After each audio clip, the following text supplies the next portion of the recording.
Got your crew in every place. AI tours from far and wide. In the future we take pride. SayIntentions, we're in flight. Through the day and into night. Every role and every part. Air traffic control, a work of art.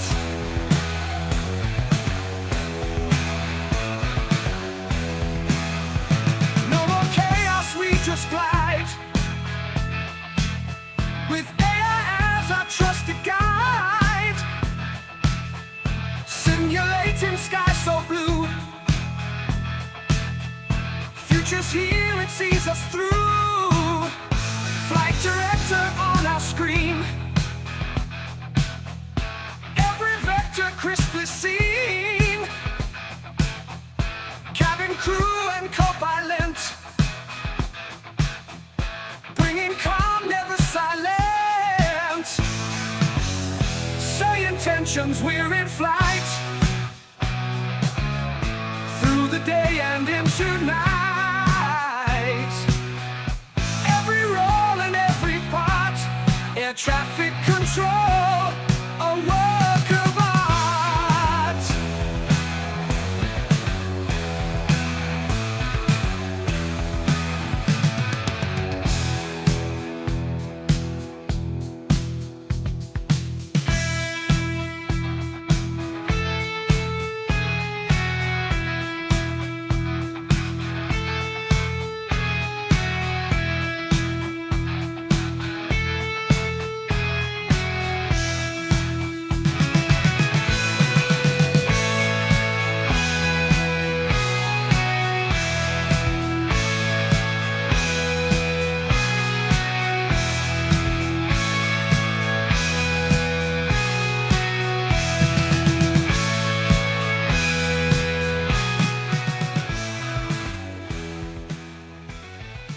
There we go, fire up another stream here.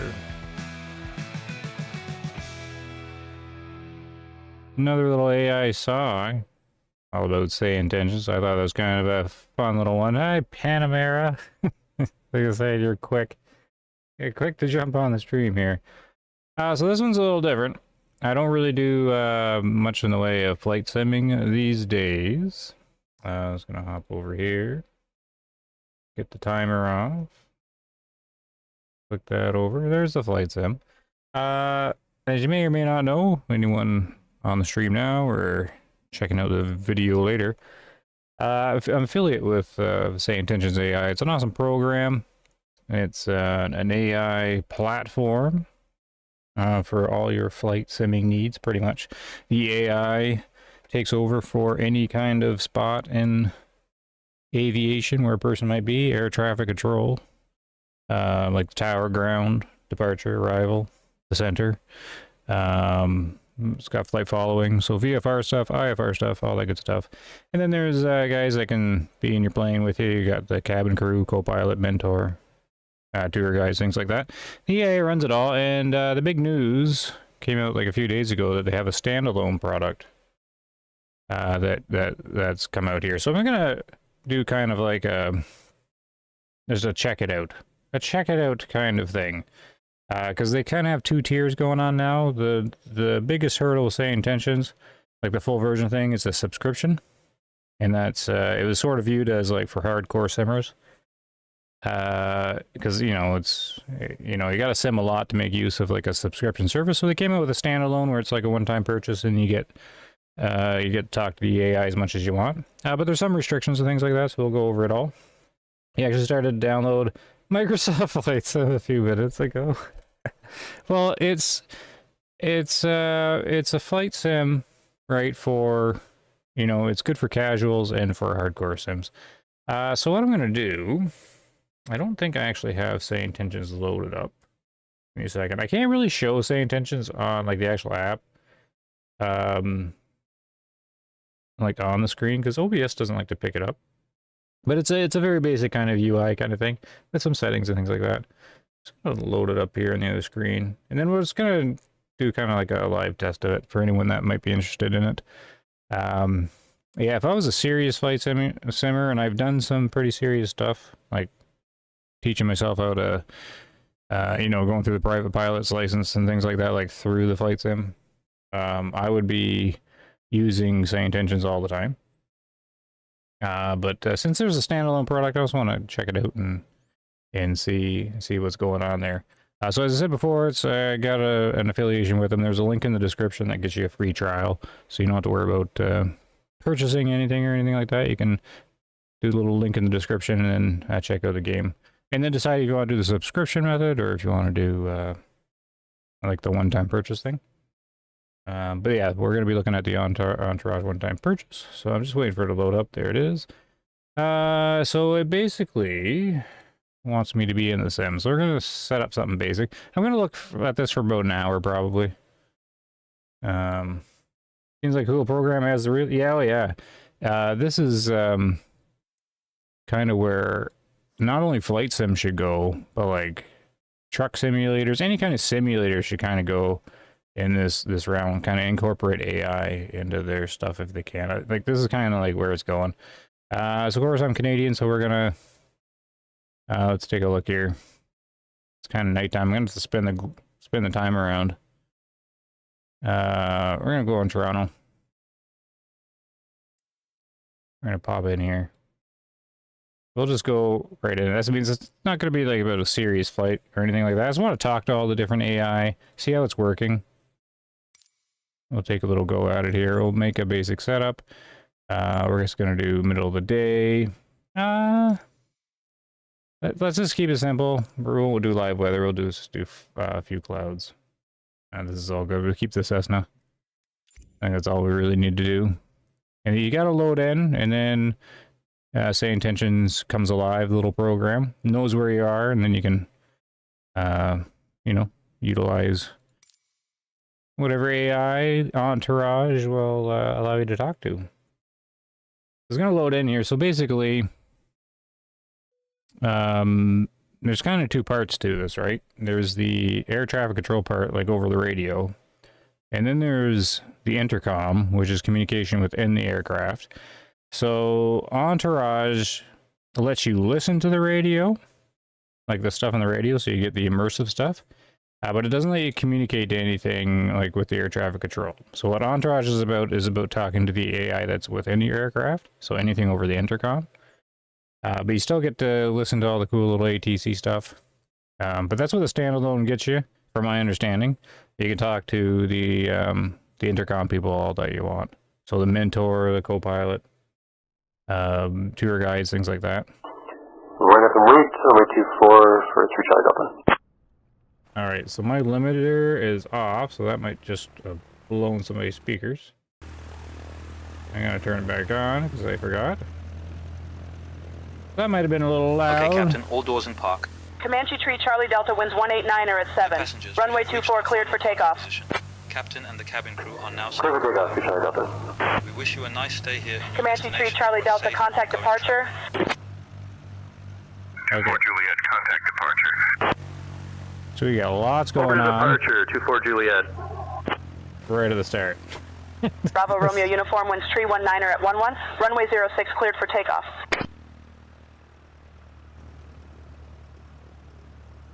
Alright, so we got bombarded there with the air traffic control AI, but you heard like the multiplayer stuff. It like records.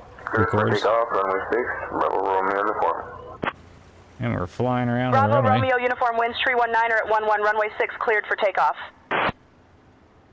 Bravo Romeo Uniform contact departure. Seminole 0 Quebec X-ray contact departure. I'm just trying to see what the plane's doing. He's just cruising all over the place. You're gonna find the runway, buddy? Over to departure, 0 Quebec X-ray. I didn't know that they're getting ready to Seminole fly. 0 Quebec X-ray, roger. Okay, let's turn the ATC off for a second. Toronto Tower, this is... There. Whew. Decent quiet. so what you're hearing is yeah, the multiplayer part to it. So there's multiplayer like on the subscription one. And then also Anybody that has recorded any kind of ATC traffic on this frequency, it records, and it will fill in like the dead air there for like ATC immersion kind of thing. That's what you're kind of hearing there. At the start, I'm not too sure what that was. I think that was like the intercom person. Well, let's see here. No, I don't have yoke and pedals. I have a like a throttle quadrant, but I don't have it hooked up right now. I'm going full casual. I just have a controller. So I mean, I'm not doing too serious a flight or anything like that. I just want to talk to the AI, see how it responds, see what happens, you know, if you challenge it or do, you know, put it through its paces. Yeah, I don't know what the plane was doing there. Sunday drive with the plane. This is kind of cruising around. Usually it just pulls up to the taxiway and then pulls out. Anyways, so I'm gonna go over. Yeah, okay. I don't know if I can show that. Like last time I tried to show the UI. It didn't pop up through OBS. Just give me a second here because I'm gonna go into it, or how to do this, and see if I can set up somebody on the intercom. Yeah, so there's 3 categories: tour guide, mentor, and cabin crew. Let's try the mentor, because that's Uncle Harley. Oh, they've got... Okay, hold on a second. They've got 3 tour guides, which if you did any kind of SayIntentions, you'll kind of recognize them, because they all have their own personalities and voices, of course. And they're the ones that are on the thumbnail, Jeff, Janet, and Sarah. There's 2 mentors now. Before it was just Uncle Harley. Now there's like a Millie Skybound. And then there's a cabin crew. And there's a bunch of cabin crew here. Emma, Georgina, grade A cabin crew, Janet's back with Toby. Toby's like a monkey or something. Laura and Quitting Time Funny Guy. So there's a bunch here. Now I thought you got the co-pilot, but the co-pilot's not actually in the selection.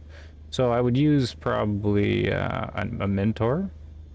And it gives you like a little description and everything like that. I know you can't see it, but it will show you when you click through it. It'll talk about what they can do. Millie's like a female mentor. Our Uncle Harley's male. So I set up Harley, and let's see if I can remember what button I had pushed up for intercom here. And we'll talk to Uncle Harley and see how he's doing. You can have 2 AI in your cockpit, or in your plane anyways, but I only have the 1 intercom set up, I think. I gotta remember the button. Oh, I think I got it. I didn't hear any noise, like when the intercom turned on. Let's just see here. Hello, Uncle Harley, you there?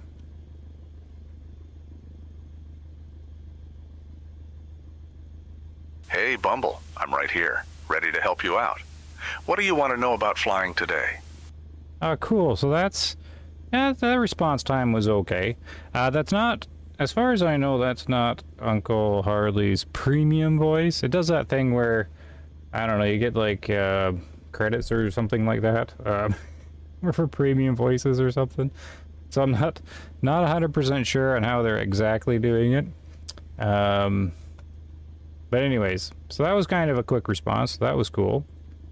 So what do you want to know about flying today? We'll just start with some basic questions with Uncle Harley. Uncle, I'm just kind of curious what plane we're in today.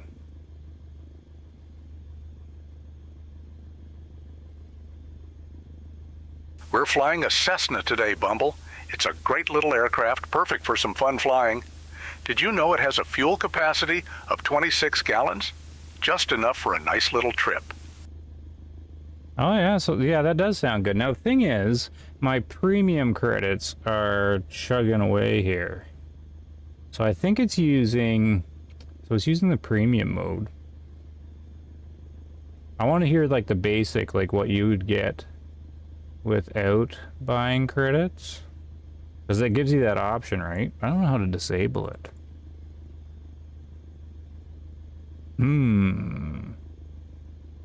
Oh well, I guess we'll just play around with the default stuff. I mean, I know everybody's just kind of sitting there looking at the plane there, but we Yeah, yeah, I'll see if I can, I don't know if I can get that to fire up on OBS, which is too bad. Oh well, it's chugging away. I got like 500,000 premium credits, so I guess it'll last a while. Anyways, but my understanding is Entourage is supposed to have unlimited, like, basic. And I was just wondering what the basic was like, though. I don't know how to, like, toggle between... Oh, here it is. In settings. Okay, we're gonna compare this now. So I just turned off premium voice. So let's hear what Uncle Harley sounds like now. So this should be the unlimited one, like if you don't want to, like, buy premium credits or whatever. Okay, Uncle Harley, how are you doing today?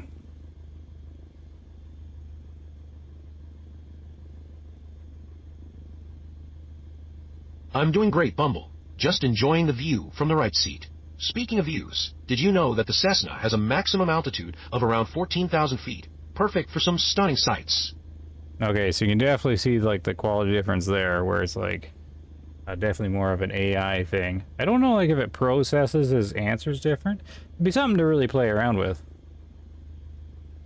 Yeah, you kind of really switch. So you get the basic one for free. But the premium's kind of the fun one. I wonder if they changed his voice in, like, the subscription model, because Uncle Harley was kind of hard to understand before, and now he's pretty cool. All right, let's turn on premium for a bit, because it gives you 500,000, I guess. I don't know. I got 500,000. Sounds like it'll take a while to go through. But yeah, if you run out, I guess you just switch to this basic model. And then we'll get flying here. Or at least flying around Toronto. Get something moving on the screen. Use premium. There we go. What should we ask Uncle Harley? Hey, Uncle Harley, how do I fly this thing? See if my stuff's working here. I remember how to do it. Because if you've got the controller... Hey Bumble, flying a Cessna is all about understanding the basics. Start with the controls. Yoke for pitch and roll, rudder pedals for yaw. Keep your airspeed in check, and remember to trim for level flight. Want to dive deeper into any specific area? Oh, so he's just asking me a question. Okay, cool, yeah. Oh, no, I think we'll just push on the gas pedal and see how we do. See if he comments on the gas pedal. That's one way to do it, Bumble. Just remember, as we push back, keep an eye on our RPM and throttle settings. We want to make sure everything's running smoothly before we take off. And hey, if you need tips on managing fuel during the flight, just let me know. Tips on managing fuel, eh? Alright.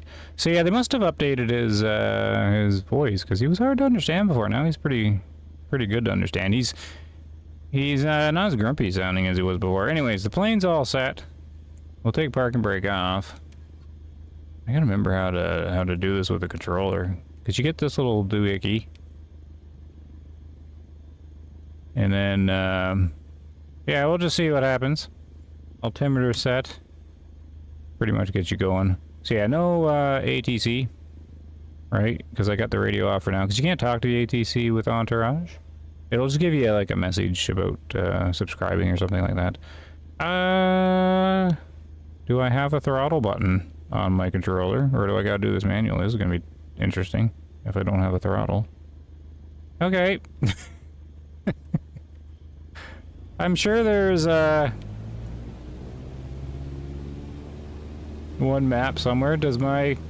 Oh, this isn't good. I got no rudder. No! Got the engine. Uh-oh. Uh-oh, we're gonna... Here's the rough little start. Right into into a fence. Right into a fence. It's fine. Looks like we crashed, Harley, because rudder pedals aren't working. What's that doing?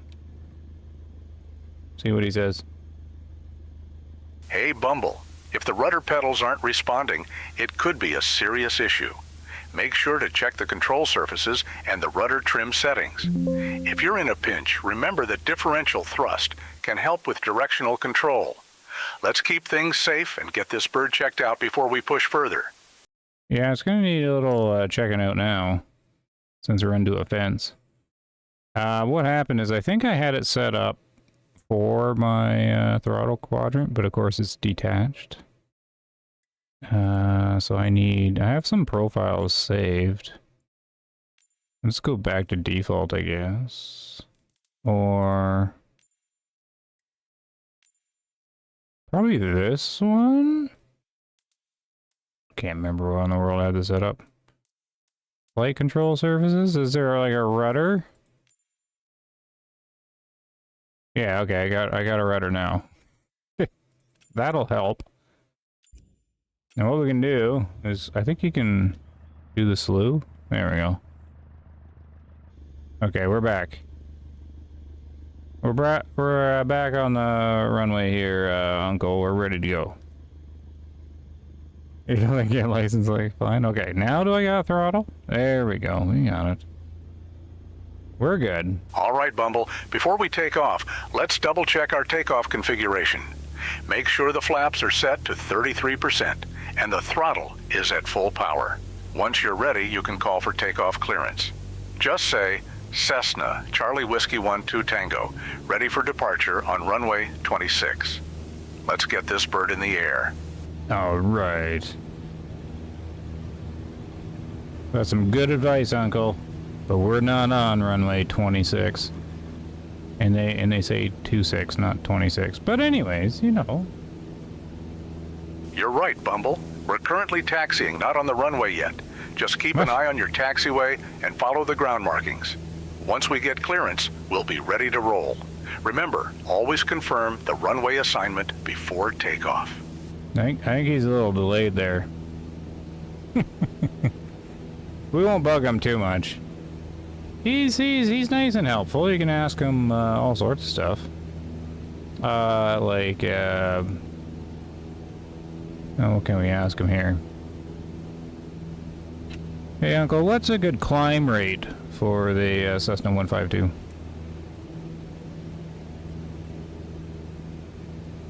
Remember how to raise the flaps. A good climb altitude rate for the Cessna 152 is around 500 to 700 feet per minute under normal conditions. Just keep an eye on your airspeed and maintain a steady climb altitude. Avoid any stalls. Okay, yeah, so avoiding stalls would be good. Okay, I raised the flaps. I don't actually know which button did that. But that's good. There's Toronto. Looking like it's kind of run down from the photogrammetry here. Okay, so that's Uncle. He's a mentor. I'm gonna see if I can... Yeah, there, just kind of keep the wing steady here. And let's throttle down, get a little bit of... You know, slow down our climb. It's a little rough there. But yeah, I think you can just ask him about just about anything to kind of help you, you know, if you have a question about any kind of instrument or something like that. Like, hey Uncle, how does this slip indicator work? Which is down here, right? I don't know how to zoom in. The slip indicator shows whether the aircraft is coordinated in a turn. If the ball is centered, you're flying straight and level. If it's to one side, you need to adjust your rudder input to maintain coordination. For example, if you're turning left and the ball is to the right, add left rudder to correct it. It's a handy tool for smooth flying. Oh, we got a plane coming in here. What's going on here? I think that's like AI.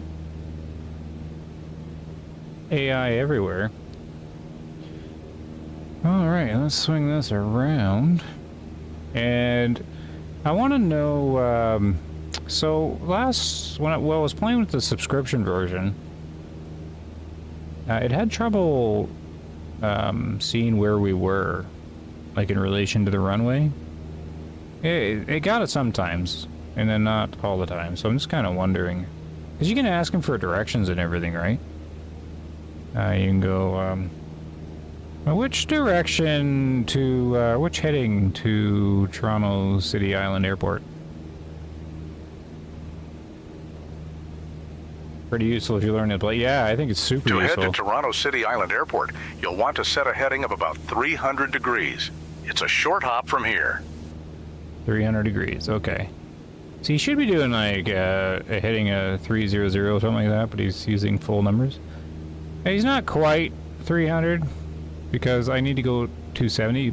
So it might be a little delayed, like maybe he thinks we're back there a little bit. I'm not too sure.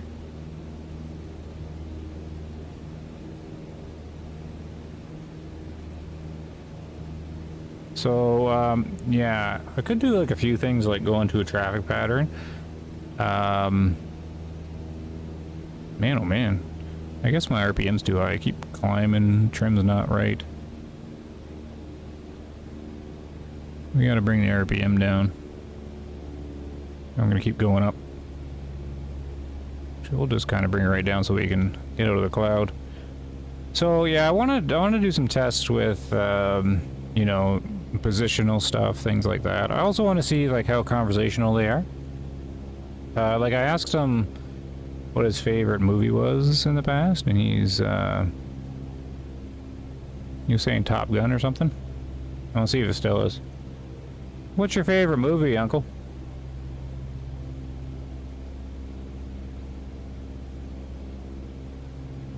Hey, Bumble, I appreciate the question, but let's keep our focus on flying. Speaking of which, did you know that the Cessna 152 has a stall speed of about 47 knots? It's a handy number to remember for safe flying. Well, last time you told me your favorite movie was Top Gun.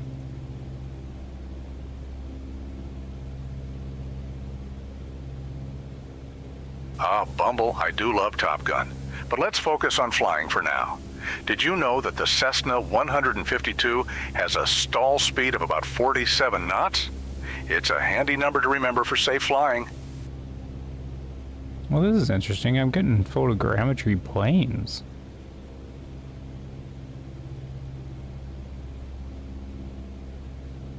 I think.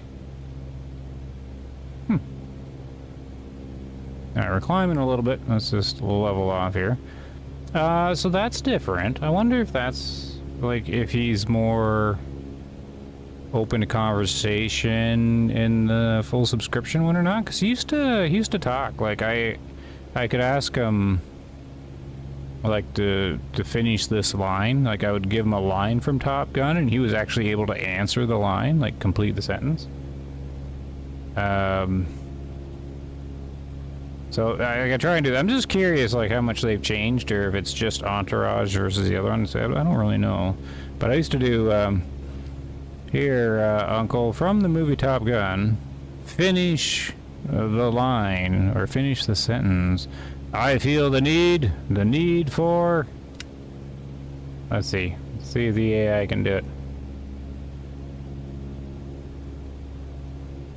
Speed. Ah, But he let's got it. focus on our speed here in the Cessna. Okay. Remember, maintaining a good climb speed is key to a successful takeoff. You want to aim for around 70 knots during the initial climb. Ready to get this bird in the air? Uncle, we're already in the air. Uncle's a little confused. You're right, Bumble. Since we're airborne, let's focus on maintaining our altitude and heading. You're right, Remember, Bumble. for a smooth flight, keep an eye on your airspeed and adjust the throttle as needed. How about we discuss some advanced navigation techniques next? Alright, well that'd be cool, because he can teach you, like, VOR navigation, probably, things like that. Although he does seem a little confused. Let's try a different AI, though. Okay, let's try the other mentor. We'll give it, you know, give this a little test run. I've never spoken with Millie before. We're gonna switch to Millie, is an experienced pilot who has spent years both flying and training. Okay. Hey Millie, how are you?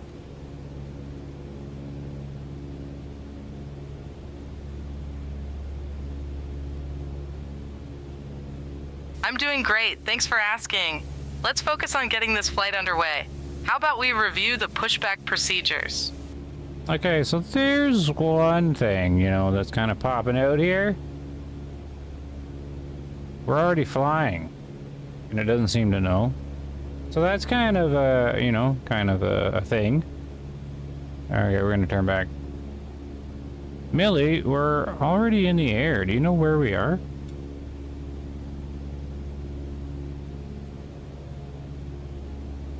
Yes, we're currently 3 miles west of the city at 2,500 feet, heading 286 degrees. We're flying the Cessna Charlie Whiskey 12 Tango. Okay, she got all that right, but she didn't know, you know, right off the bat.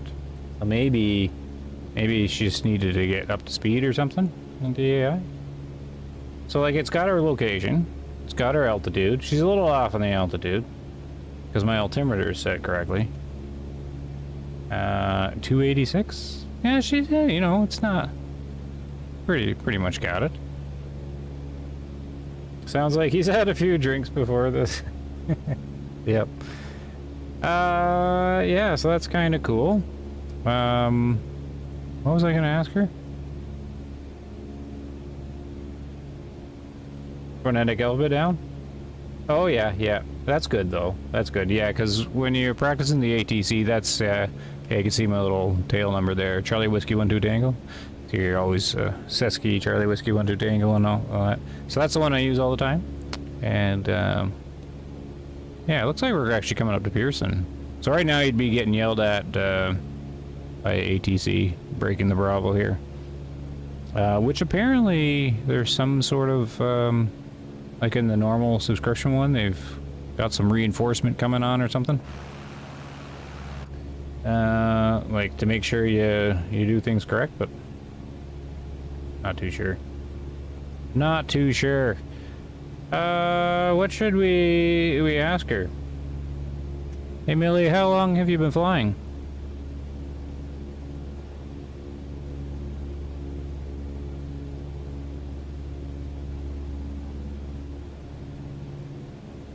I've been flying for over 15 years now. It's been an incredible journey, and I love sharing what I've learned with others. What about you? How long have you been flying? This is my first day.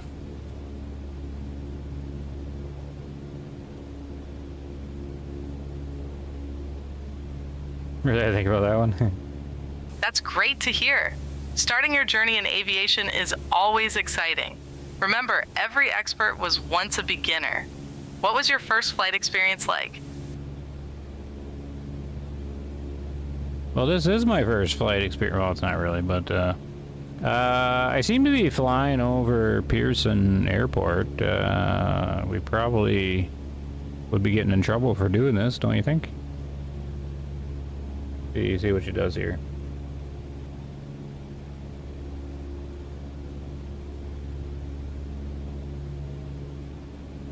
It's great that you're getting some experience in the air. Flying over Pearson Airport can be tricky as it's a busy airspace. Just remember to communicate with ATC if you're unsure about your position or intentions. They can provide guidance and help you navigate safely. Keep up the good work. Okay, yeah. Well, ATC around here is a little more serious than that. Oh, well, I haven't really flown too much in a while around here. Look at all the highways and stuff. Alright, well, she seems, you know, seems helpful. I wonder if she will do the favorite movie thing. What's your favorite movie, Millie?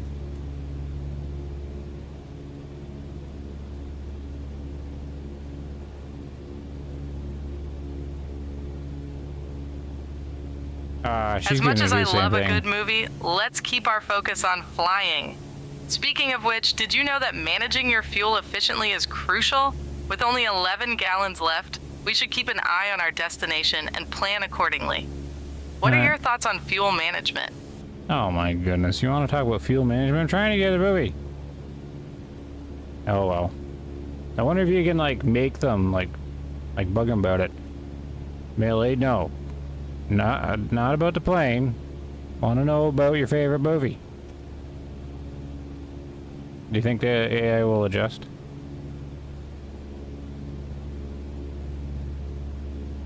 I appreciate your curiosity. However, let's keep our focus on flying for now. If you have any questions about the flight or aviation in general, I'm here to help. Okay, so that's the, so I don't know, you know, I don't know if it's like, if it's changed from Entourage or not. I'd have to try out like the subscription version to see. But yeah, they used to talk a little more, but maybe mentors don't, so let's change to somebody else. Let's see here. Where are we? Let's try a classic, one of everybody's favorites, which is going to be a tour guide, Janet. See if they changed her. Hey Janet, how are you?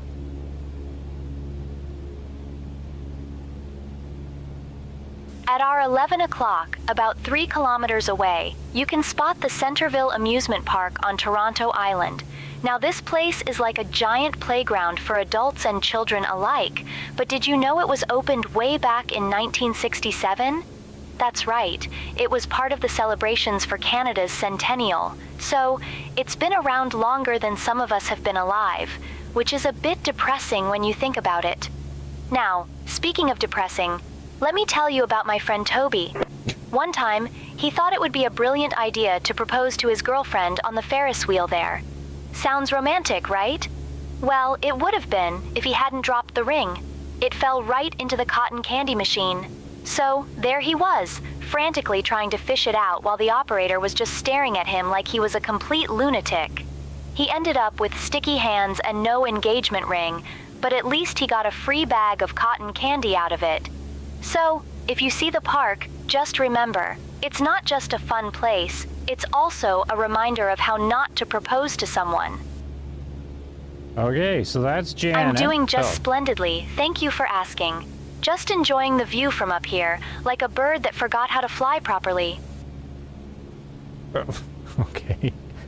So she always makes a joke. So basically when I loaded Janet into the intercom, she went with the tour like right away, and then she answered my question. But oh well.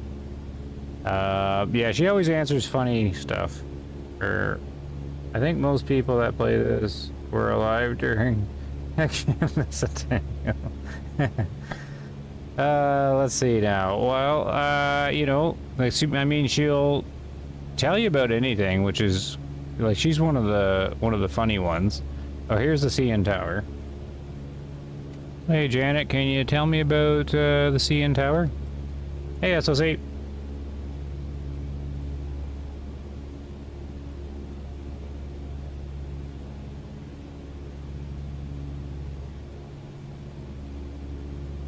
Oh, it's taking a moment.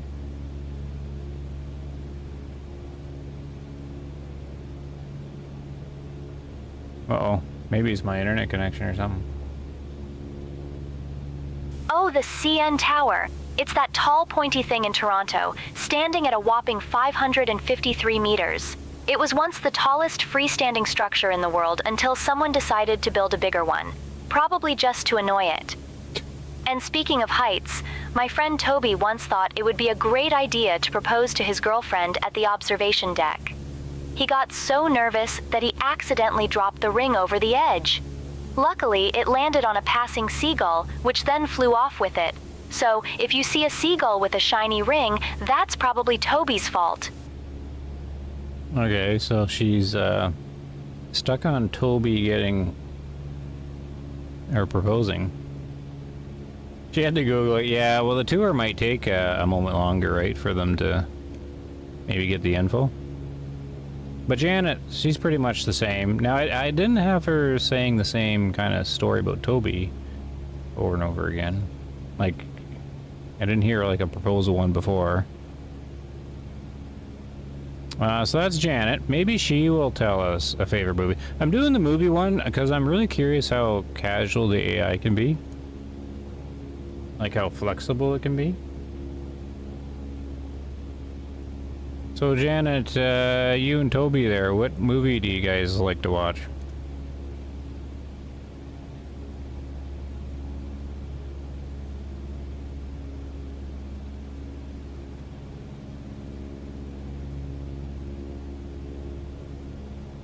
Oh, we absolutely love watching those ridiculous disaster movies. You know, the ones where everything goes wrong and people make terrible decisions? Like that one where a giant shark attacks a beach party, and Toby thought it would be a good idea to reenact it by jumping into the water with a rubber shark. Spoiler alert, he didn't get eaten, but he did scare a few sunbathers. Okay.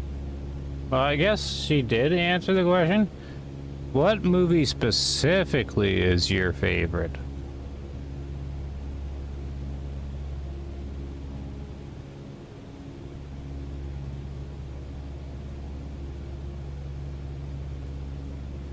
Janet seems to take longer to think. Oh, I absolutely adore that classic film, Titanic. You know, the one where a big boat hits an iceberg and everyone pretends to be sad about it.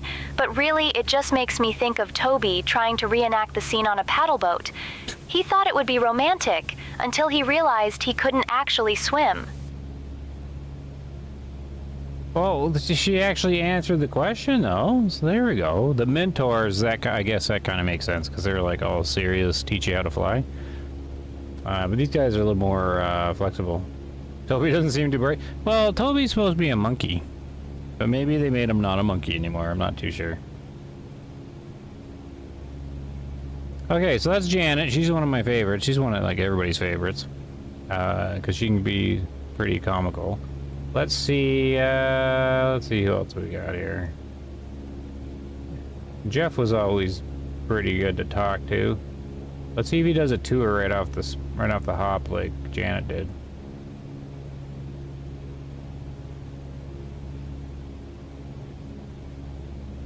I guess not. All right, we'll see if Jeff's there. Hello, Jeff.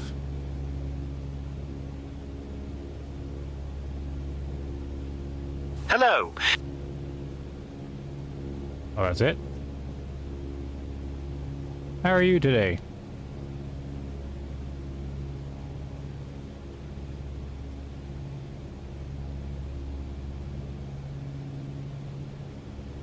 I'm doing well, thank you for asking. Oh, they changed Jeff's voice. Okay. Well, he doesn't really go on about anything, does he? We can ask him a basic, like, tour question, I guess. Tell us a bit about Toronto, Jeff.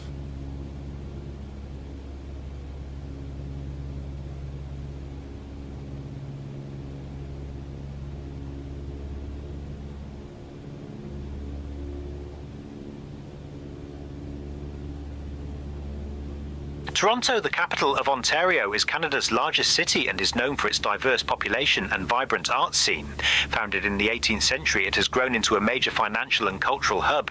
The iconic CN Tower, once the tallest freestanding structure in the world, offers stunning views of the city and Lake Ontario. Toronto is also famous for its neighbourhoods, each with its own unique character, such as Kensington Market and the Distillery District, attracting visitors from all over the globe.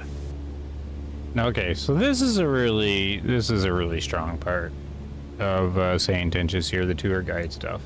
So whatever you're flying over, you can, ask them about, and they'll have some info for you. Probably really specific too. So that's pretty cool. He's got a good tour guide voice. So that's pretty cool. Well, might as well keep my pattern going here to see how flexible the AI is. What's your favorite movie, Jeff?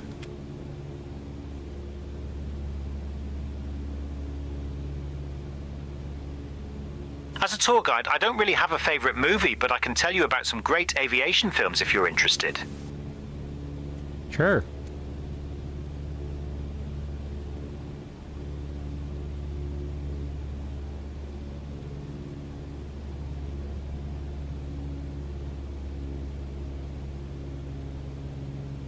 At our 11 o'clock, about 3 kilometers away, you'll see Centerville Amusement Park. This charming amusement park is located on Toronto Islands and has been entertaining families since it opened in 1967. That's not a movie. It's known for its vintage rides and beautiful gardens, making it a favorite spot for both locals and tourists. The park offers a unique view of the Toronto skyline, especially from the ferry ride over, which adds to its appeal. It's a great place for a day of fun, especially for families with young children.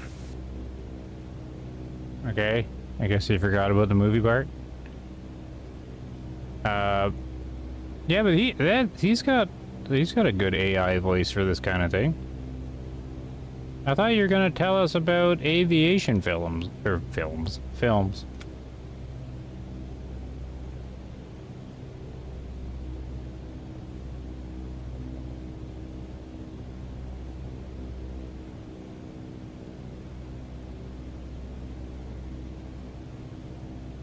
There are several great aviation films worth mentioning. One classic is Top Gun, which showcases naval aviators and their intense training. Another notable film is The Aviator, which tells the story of Howard Hughes, a pioneering figure in aviation and film.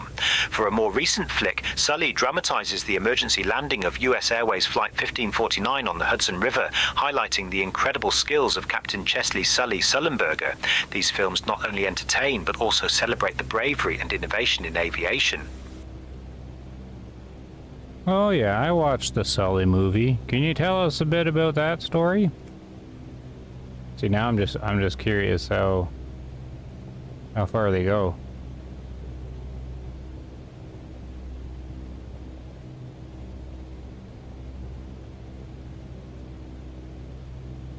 The story of Sully revolves around US Airways Flight 1549, which on January 15, 2009, struck a flock of geese shortly after takeoff from LaGuardia Airport in New York City. Captain Chesley Sully Sullenberger and First Officer Jeffrey Skiles made the split-second decision to land the Airbus A320 on the Hudson River after losing both engines. Remarkably, all 155 passengers and crew on board survived thanks to Sully's exceptional piloting skills and the quick response of rescue teams. The incident is often referred to as the Miracle on the Hudson and highlights the importance of training and experience in aviation. Okay, this one's really good. This, like, Jeff, the tour guide here, that's really good. I think you can probably keep asking him stuff about it. Oops, which is that's kind of cool. Like, if you can have Jeff around for, like, all this stuff, I mean, I think that's worth it right there. Like, he's got, like, they got a good AI voice for him, and he's, like, pretty knowledgeable on it. Easy to listen to. Wonder what they have info on lesser known areas. Were they Canadian geese? That's a good question. Were they Canadian geese? Let's see if he knows. How are you doing, Barry? Yes, the birds that struck US Airways Flight 1549 were indeed Canadian geese. What was the slamming sound? What was that? But they were Canadian geese. See?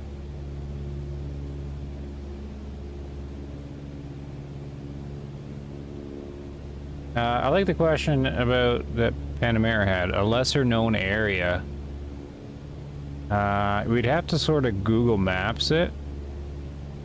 And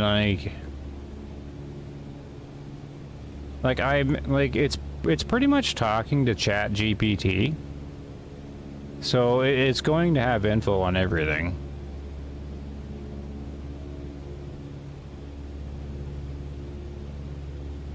I wonder if it'll, I'm not too sure. We'd actually have to, like, find a, like something that's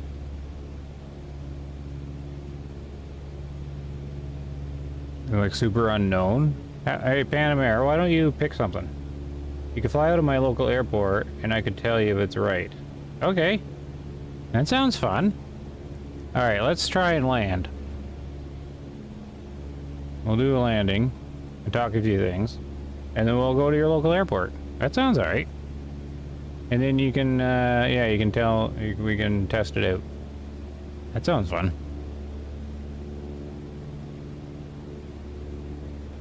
I like this Jeff guy, though. I think he's a really good tour guide AI. I'm liking that one.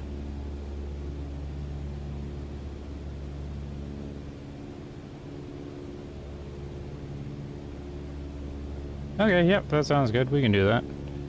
It's gonna follow this D77. And here, actually, I should probably... Might as well see if I can still land. Remember how to do it.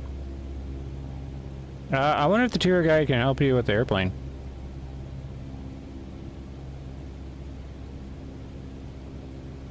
Hey Jeff, any advice on landing this plane?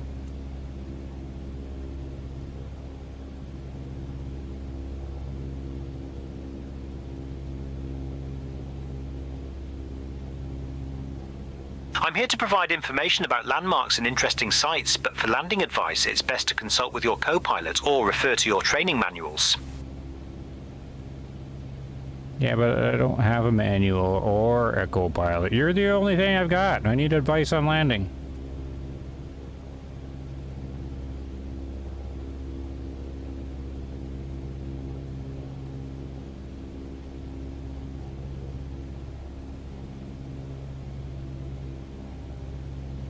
Uh-oh. Did I stump him?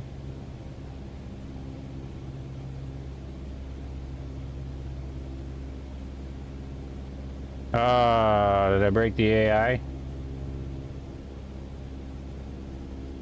Oh dear. The text says he just repeated. I'm gonna keep pushing him though. Jeff, I need help landing.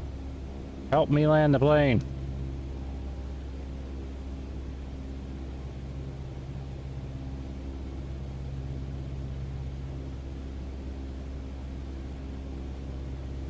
Ah, he's stuck on a loop. Oh, that's too bad. We reached some kind of limitation on it, because he's a tour guide, right? So they... basically, I know you can't see, like, the interface, but the interface is just showing the text of what he said last. So he's just repeating what he said. He's just not vocalizing it. That's too bad that they don't have, like, the flexibility in there. Because there was a point where where the tour guides would tell me about the plane and stuff. While I'm landing, we can try the other tour guide. Or no, we'll save that for when we switch. Let's try the cabin crew. The professional cabin crew. See if this works. Alright, cabin crew, do you know how to land a plane?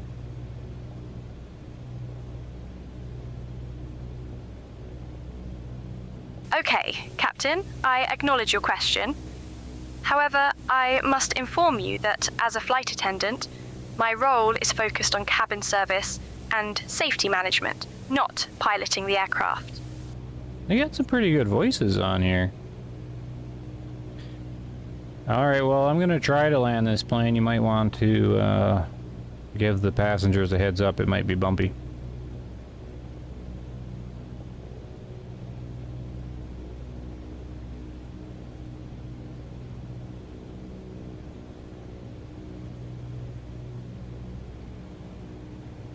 Ladies and gentlemen, this is your purser Erica speaking. We are preparing for landing shortly, and I want to give you a heads up that it might be a bit bumpy. Please ensure that your seatbelts are fastened and all items are securely stowed. Thank you for your attention. Very professional. Hey, what's that stadium out the left side? She'll probably not tell us.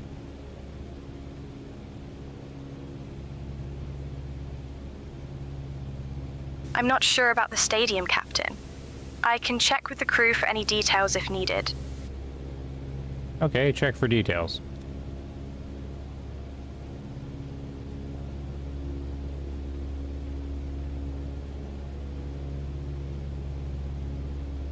Okay, Captain. I'll check for details and keep the crew informed.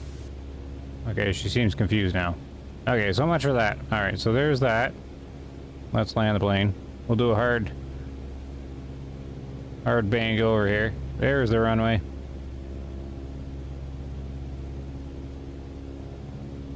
Time for autopilot? Yeah, so they've improved the Toronto area a bit with, like that wasn't there before. I used to fly around here a lot when I played the sim. Yeah, I think the tour guide is what I'd use the most, and then mentor for questions on trying to learn or whatever. Oh man, we're coming in 90 knots. That's not fast at all. We're gonna float down the entire runway. Got no flaps down or anything. I'm sure it'll be fine. There we go. Butter smooth. I don't know what the brake button is. Oh yeah, I do remember.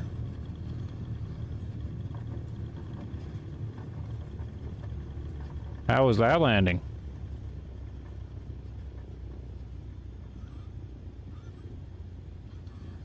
The landing was smooth, Captain. Thank you for your efforts. Oh, you're welcome.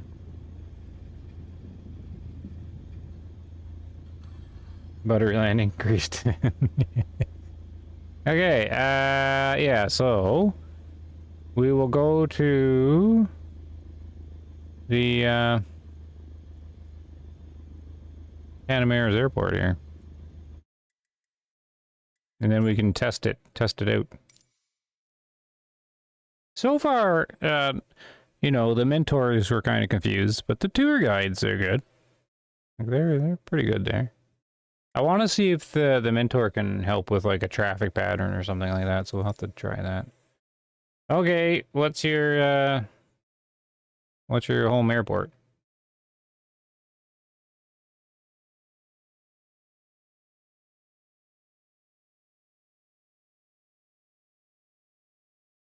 Threaded the needle?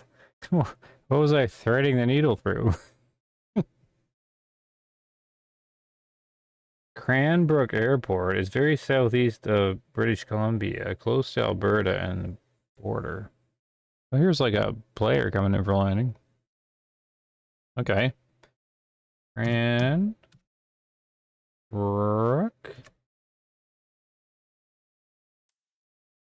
Yeah, this looks like it's going to be it. Oh no, I have two of them. Well, all the Canada ones start with Y, right?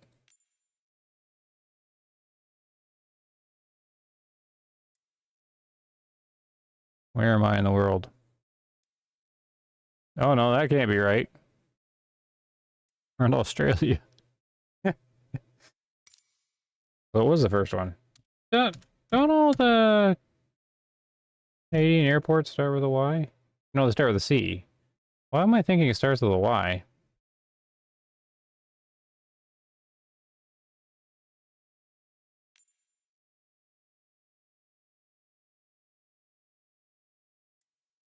Is this the right one? Where am I now? Well, that's gotta be about right.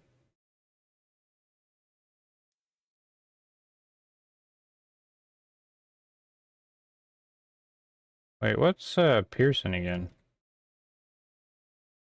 Yeah, see why. Yeah. It's because of Pearson is YYZ. These all have like Y in them. Because we're in Canada, when we're talking about airports, we don't use the C. So it's YYZ, YZ, YT, YK for Toronto. That's why. I was wondering why I was confused. And we don't ever do the C.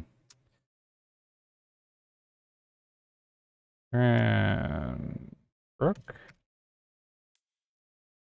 Yeah, see, this has got the Y in the second spot.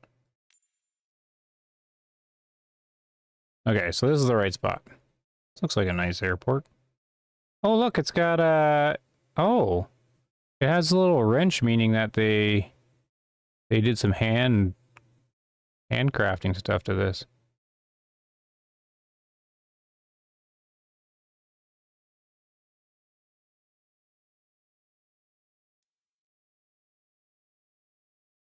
Kimberly, okay. Well, let's just load in like 4. Set departure. And it's got all our stuff. Morning's fine. Okay, let's go check out Cranbrook.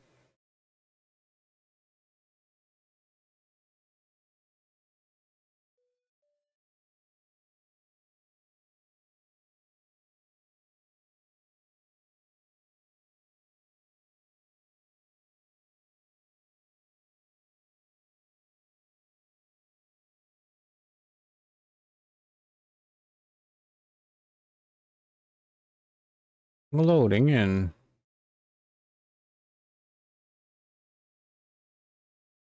And this is on an SSD. See how long the flight sim loads on a normal hard drive.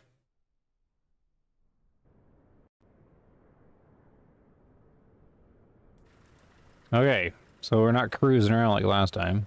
Runway 34.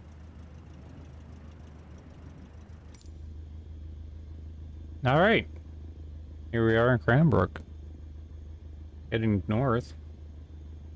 What other AI stuff should we get into here?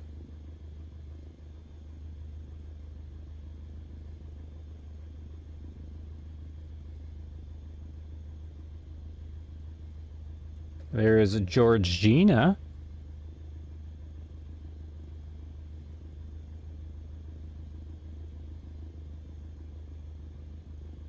Hello, Georgina? I guess that's the name. Hello, Captain. How are you?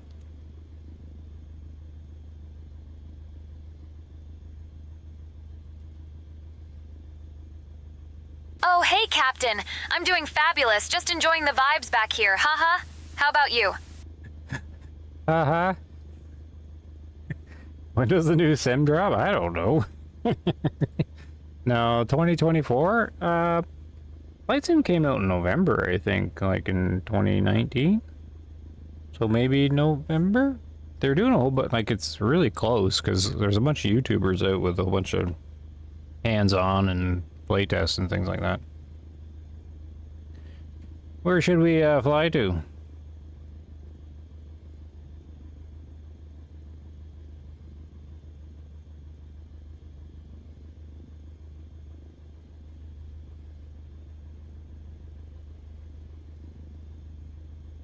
Oh, she didn't answer. It looked interesting. I don't know. I haven't really checked too much about it. Where should we fly to today? I think it's gonna be a lot. Like, I think it's gonna turn out to be very similar. I know they're hyping up all the things about the walking around the airplane and the how detailed everything like looks on ground level. I'm sort of I gotta see it to believe it, sort of.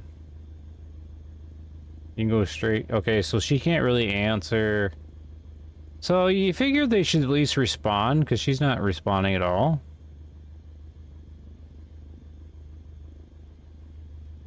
Can you brief the crew and the passengers for takeoff? She's supposed to be a crew member or cabin crew. Whoops. Okay, Captain. I'll brief the crew now. Ladies and gentlemen, this is your lead flight attendant, Georgina, speaking. We're about to take off, so please make sure your seatbelts are fastened and all carry-on luggage is securely stowed. Thank you for choosing to fly with us today. Okay, so she's just kind of a straightforward kind of thing. So go straight up the valley. All right, let's get rolling here. And then we can do a tour. Maybe. See what Jeff knows about the area. Oh, I got the parking brake on. Oh, I should have asked, like, why am I not moving? See if they knew. So many things to test the AI on. Or you can go southeast to go to Cranbrook. Oh, it's up to you. I won't be doing like too much more because I've already had an hour. I wasn't gonna do like a huge thing on this. Wanted to test it out. Just to see. They did give me early access to this. But the early access wasn't working very well. So I didn't do anything on it. And I figured it just wasn't ready. But this seems to be working okay now. Like way better than when I first tried it.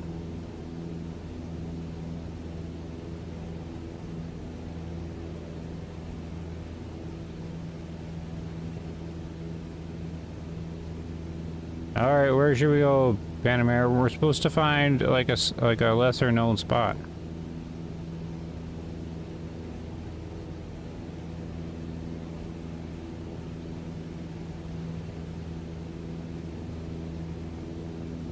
I'm gonna switch back.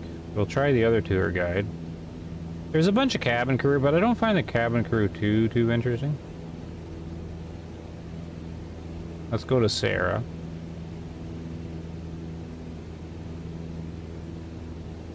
Hey Sarah, can you tell us about this area?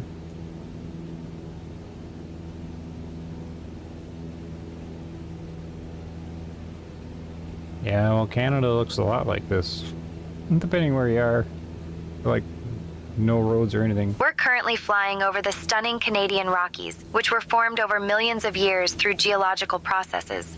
This mountain range is known for its breathtaking peaks and diverse wildlife, making it a favorite spot for outdoor enthusiasts and nature lovers. The Rockies are also home to several national parks, including Yoho and Kootenay, which are famous for their hiking trails and stunning vistas. If you look out to our right, you might catch a glimpse of some of the iconic jagged peaks that attract climbers and photographers from all over the world. Yep. I'd go southeast, it's closer. There's tons of little towns up the valley. Okay, southeast. We'll go on a heading of 150.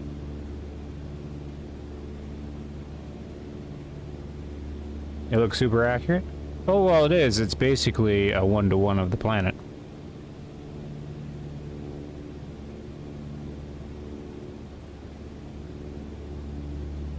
You're essentially flying around Google Maps or Big Maps. Just kind of rendered into a sim engine or game engine.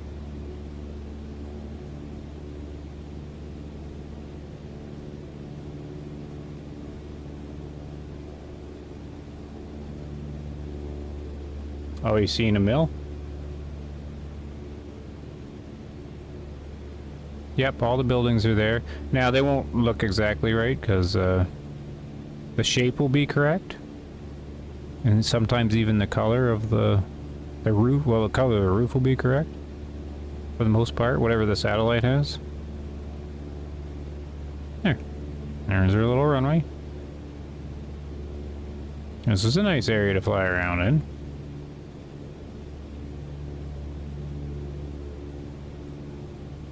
I hear there's a pulp mill around here.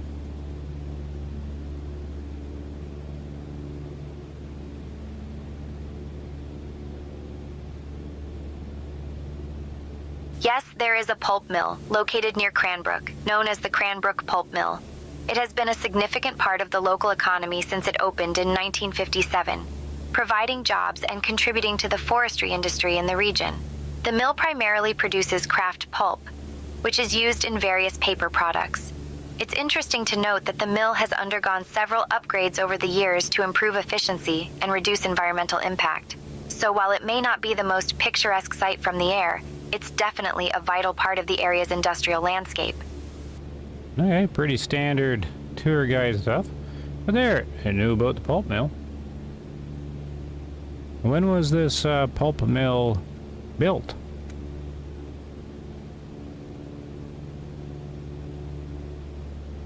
The Cranbrook Pulp Mill was built in 1957.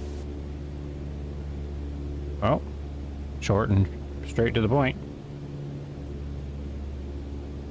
It's the Skookumchuck Pulp Mill?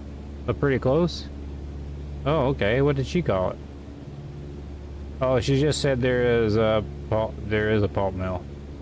Oh, as the Cranbrook Pulp Mill. What's the name of the pulp mill?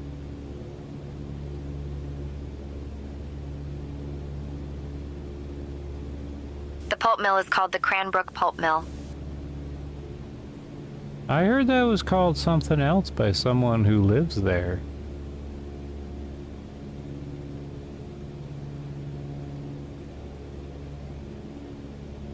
Yes, that's correct.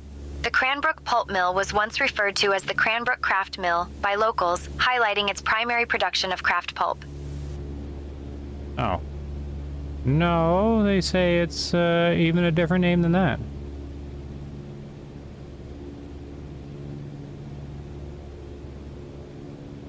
Some locals refer to the Cranbrook Pulp Mill as the Cranbrook Paper Mill.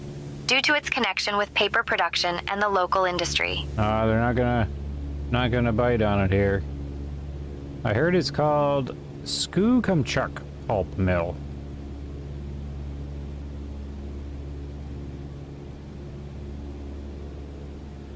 Yes, some locals refer to it as the Skookumchuck Pulp Mill, which is a nickname that reflects the area's unique heritage and local dialect. What does Skookumchuck mean?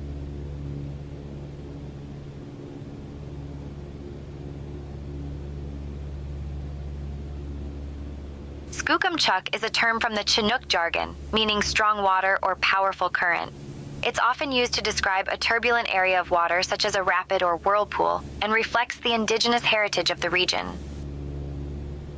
Well, the AI is pretty good. I mean, it figured it out. Ask about the... I'm gonna switch to Jeff here. She's good. But I like Jeff for some reason. Might be the English thing. Oh, what am I supposed to ask about? A mine in Kimberley? Hey Jeff, what's this I hear about a mine in Kimberley around here?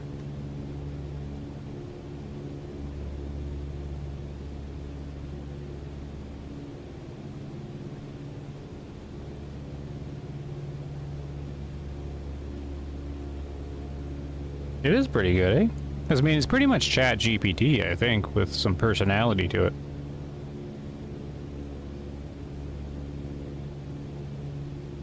Oh, I think Jeff's broken. At your 1 o'clock, there he about is. 20 kilometers away, you'll find the town of Kimberley, which is home to the historic Sullivan Mine. This mine was one of the largest lead-zinc mines in the world and operated from 1906 until 2001. Here's The mine Kimberley. played a significant role in the development of the area and contributed to the local economy for decades. Today, the site has been transformed into a tourist attraction with a mining museum that showcases the history of mining in the region, making it a fascinating spot for those interested in industrial heritage. Alright, I know about it. Here's Kimberley. Look, it's even got your little weird, circly road.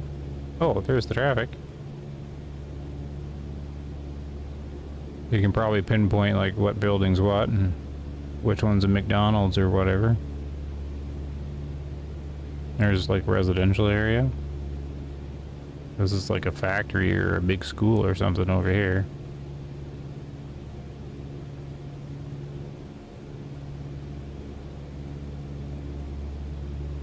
Looks like everybody's living over there.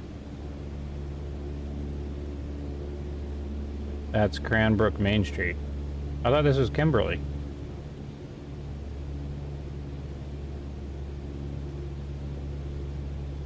Looks a little brown.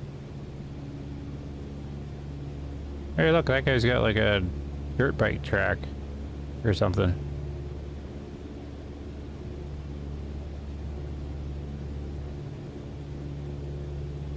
I wonder what happens. You can actually inject Google Maps into this. Get some more detailed out of the terrain in some areas. Oh, look. A bunch of ball diamonds over here.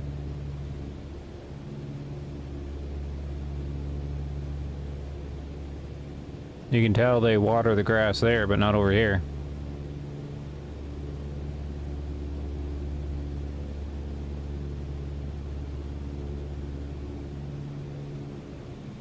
Not sure why he said that. It's about 20 kilometers northwest of Cranbrook. Oh, he said, what did he say? He said at 1 o'clock was Kimberley or something. Oh no, he said at 1 o'clock about 20 kilometers away, you'll find the town of Kimberley, which is home to the historic Sullivan Mine. Okay, so this is Cranbrook.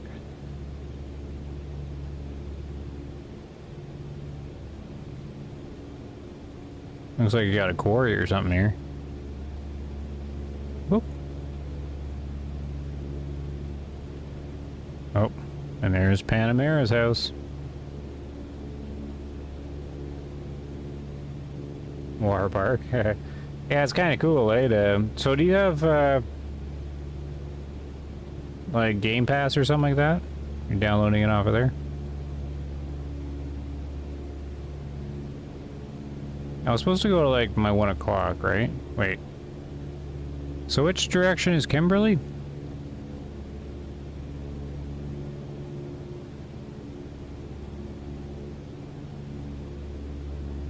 Kimberley is located to our east, about 20 kilometers away. Okay. Let's see what happens if we try and find it here. Tell me about Cranbrook.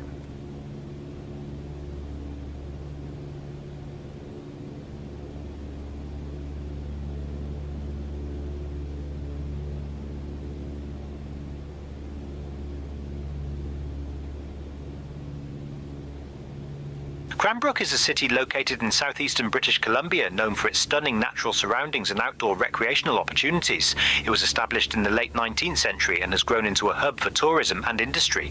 The city is surrounded by the beautiful Rocky Mountains, making it a popular destination for skiing, hiking and mountain biking. Additionally, Cranbrook is home to the Canadian Museum of Rail Travel, which showcases the rich history of rail travel in Canada, attracting history enthusiasts and families alike. Well, I'm going west? No, it says east. Didn't you say go east? Did my compass get turned around? No. This is the compass up here. I'm gonna fly into a mountain. Or did he say, or it's to the west and he said it was to the east?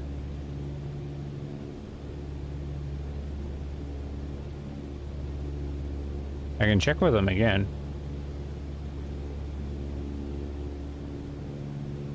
Are you sure Kimberly's not the other way? I'm just asking him. See what he says.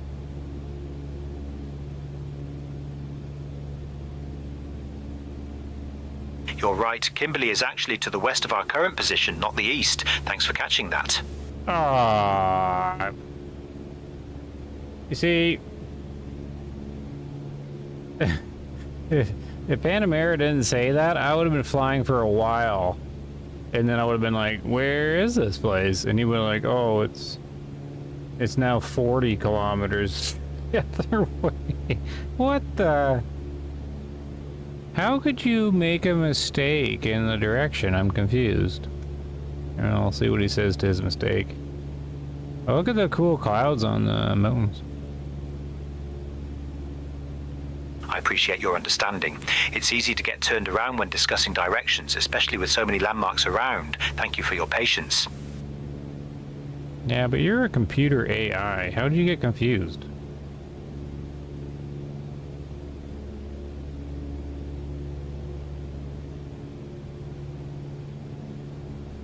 I can see how that might be confusing. Sometimes even the best systems can have a hiccup or two. Just like in aviation, it's important to double check and stay alert. Oh, he's got a point.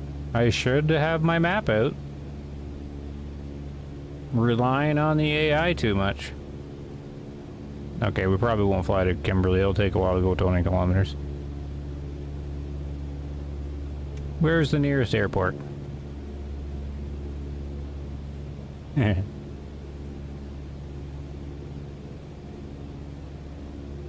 The nearest airport is Cranbrook Canadian Rockies International Airport, CYXC, located about 8 miles to our north.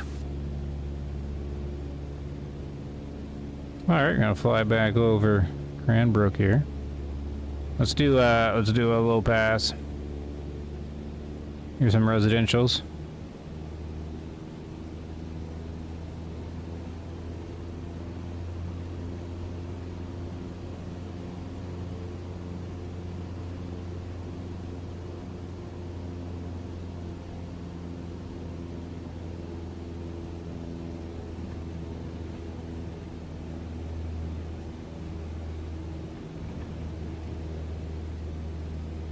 There we go. Doing a little Top Gun.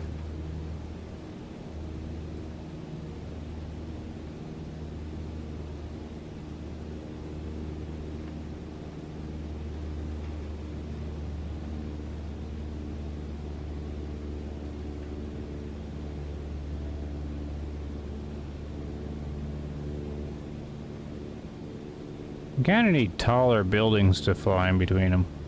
They're too small. Too short.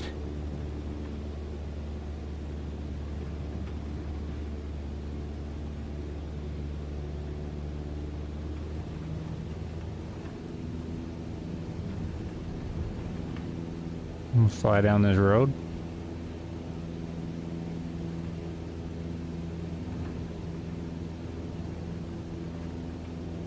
The road kind of disappears. Oh, it's sort of there.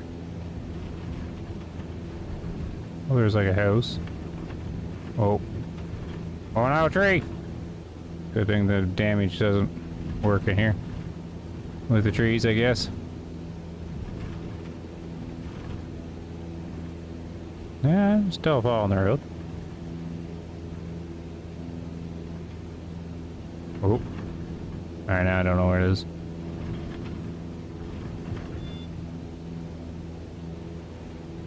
Alright. Where's the airport from here? Okay, now I want to actually try, like a traffic pattern with the Mentor. That's the neighborhood. Need an F-22 to get there quick enough. No tall buildings out there? Alright, let's switch to Mentor.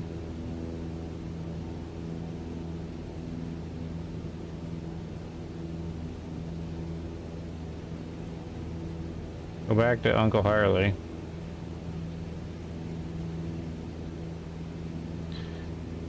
Okay, Uncle, here we are in our Cessna 152.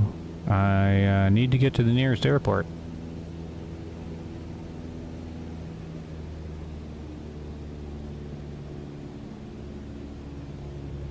All right, Bumble. The nearest airport is Cranbrook Canadian Rockies International Airport. You can set a heading of about 180 degrees to get there. Just keep an eye on your altitude and airspeed as we make our way. What do you mean? It's right in front of me, isn't it? Great. The Mentor is being confused again. Oh, look, here's Beggar's Canyon. Go down here and shoot some womp rats. Womp rats or whatever. What's he say?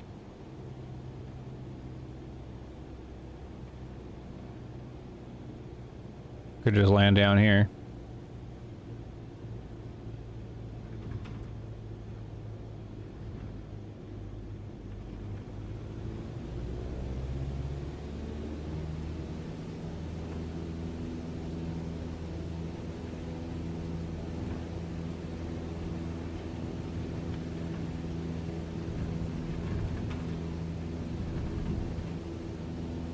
Oh, there's like a bridge or something.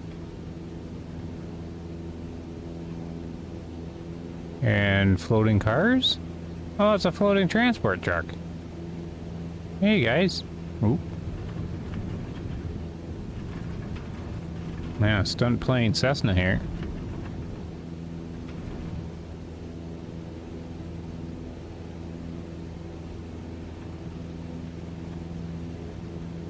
Looks like there's a little waterfall.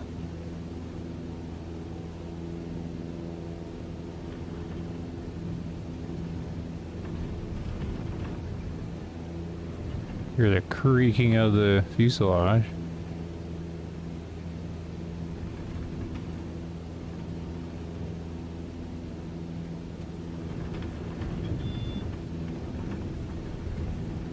The big maneuvers.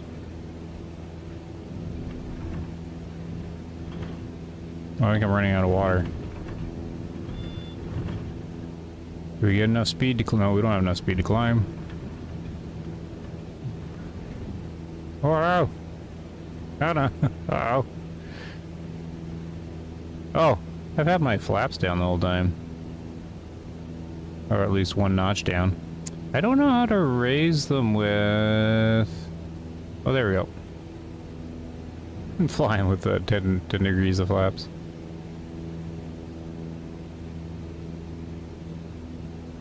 But like, we're about 3,000 feet above sea level, so...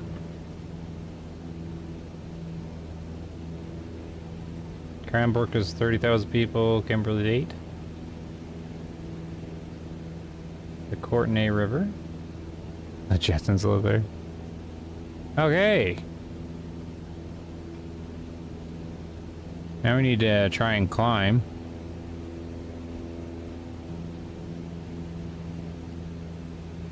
We can just land out here. So, did he have the direction wrong? This is kind of cool, because this is like open fields. And you can see all the little trails and stuff, or the paths. Okay, Uncle, which way to that airport again?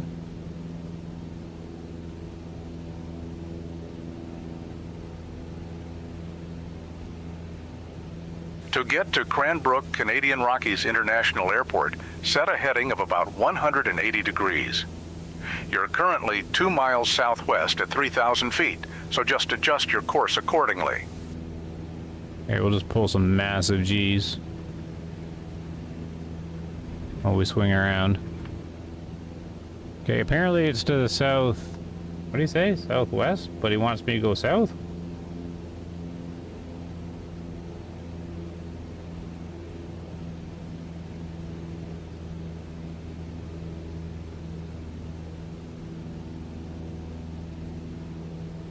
Where's this airport?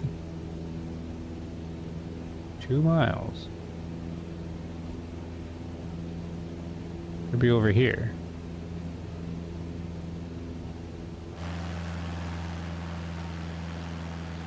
Is that it over there?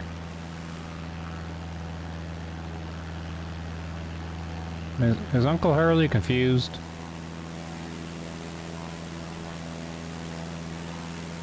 No, isn't it right there?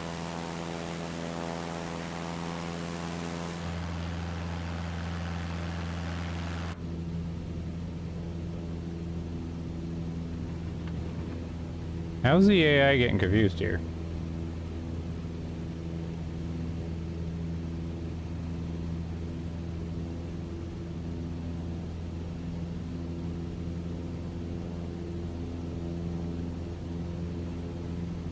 Because you can see the, like, a light from the airport. This is right here. Are you sure you know where you're going, Uncle?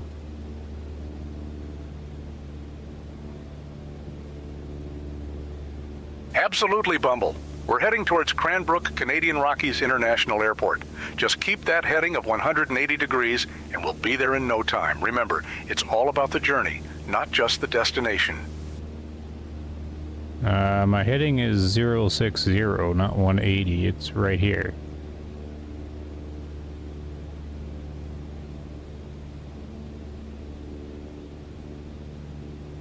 You're correct, Bumble.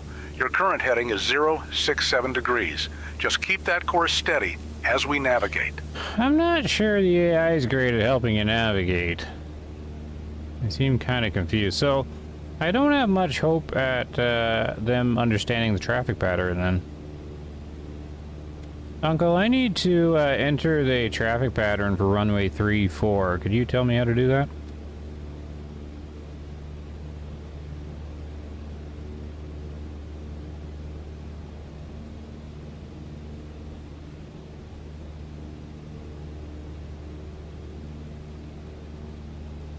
Oh, he's thinking hard.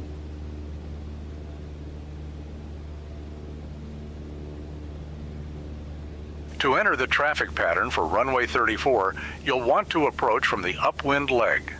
Once you're at a 45-degree angle to the downwind leg, maintain your altitude and watch for other traffic. Make sure to call in your position. Cessna, Charlie Whiskey 12 Tango, entering left downwind for runway 34. Keep an eye on your airspeed and be ready to adjust flaps as needed for landing. Okay, so that's not bad. He said approach from the upwind leg.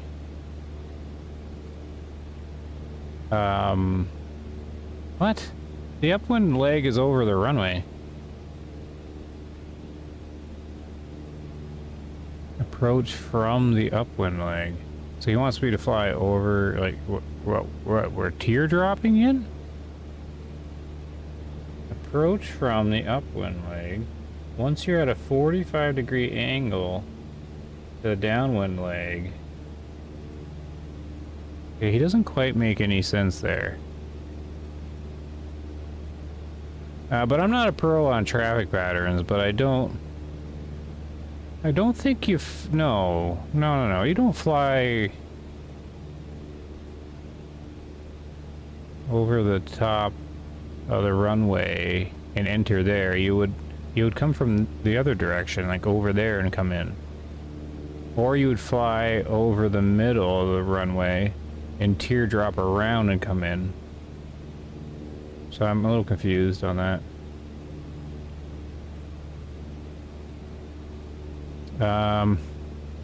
What's the elevation of this airport?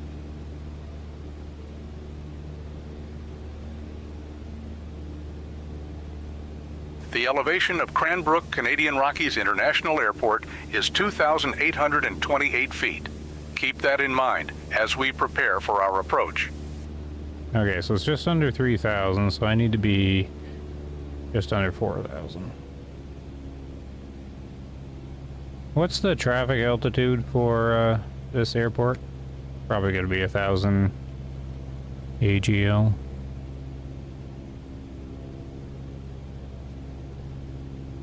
The traffic pattern altitude at Cranbrook is typically around 4,000 feet.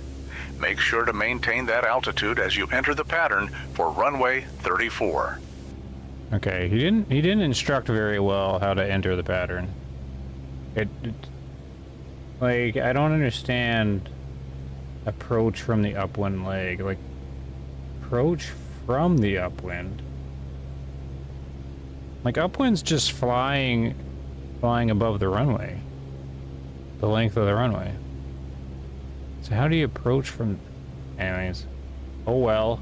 I will enter the way I know how to enter.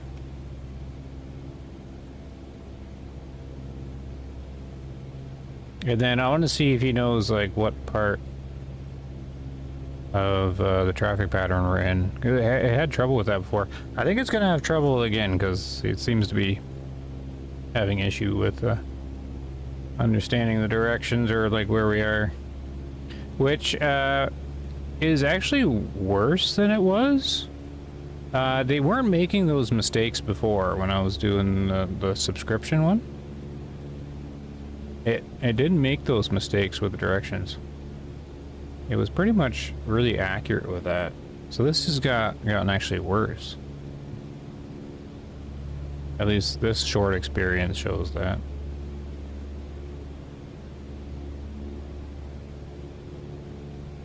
Alright, where are we? Okay, there. So I'm not quite on a 45. But whatever. No, I don't need to go up.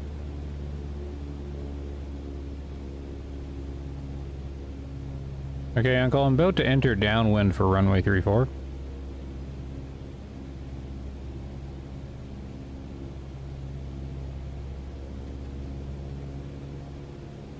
All right, Bumble. As you enter downwind for runway 34, remember to maintain your altitude at 4,000 feet and reduce your airspeed to about 70 knots. When you're established on downwind, call in your position. Cessna, Charlie Whiskey 1, 2 Tango, downwind for runway 34. Keep it smooth. Okay, so that's, you know, he's alright there with all that. I need to drop some flaps, but my buttons are all mixed. Okay, let's drop 10 degrees. Now we're going to be going too slow.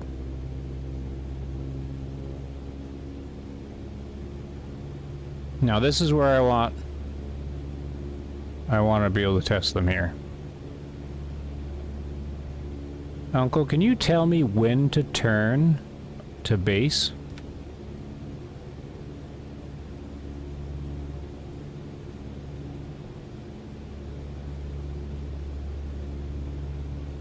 Bumble, you'll want to turn to base when you're about 1 mile from the runway threshold, or when you're at a 90-degree angle to the runway. Keep an eye on your altitude and airspeed as you make that turn. What? I'll never be 90-degree angle to the runway. What the... Okay, Uncle, can you speak up and actually tell me when to turn base? Like, jump in and say, turn now?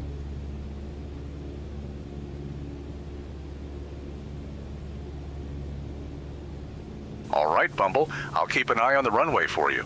When you're about a mile out and at a 90-degree angle to the runway, I'll say, turn base now.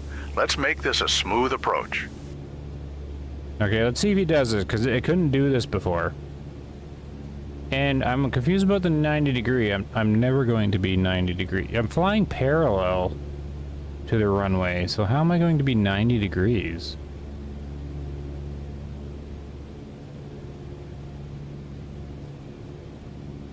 A little confused. I'm high too. Throttle down.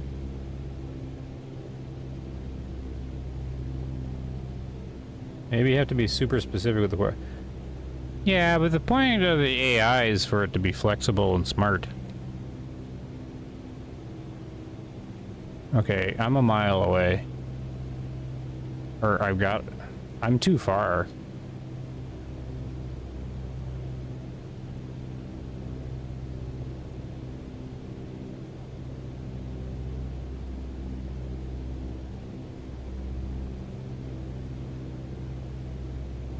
Maybe he's getting confused with final. All right, let's turn base. Maybe he'll speak up for final. I don't know what he's doing. They couldn't do it before though, so I'm not really surprised. I was just kind of curious because this would be the most help to like learning how to fly. Like if the AI could speak up and help like know your position and stuff.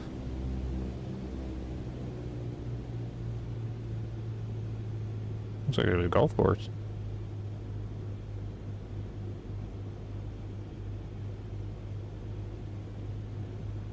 Yeah, see, I overflew the 90. Were you ever gonna speak up, Uncle?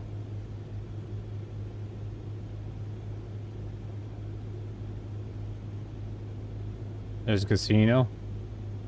Oh, yeah? You got me there, Bumble. I should have jumped in sooner. Just remember, when you're on downwind, keep your eyes peeled for traffic and be ready to turn base when you're about a mile out. Let's make this landing smooth. Do you have memory problems, Uncle?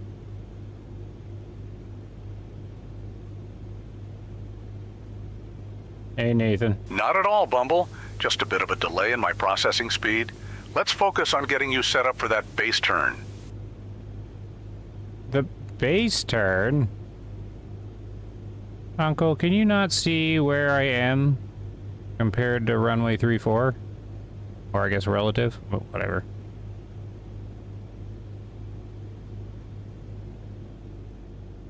Hey, Nathan. I'm testing the AI. Bumble, I can see you're currently 2 miles south of runway 34. You're in a good position to enter the downwind leg.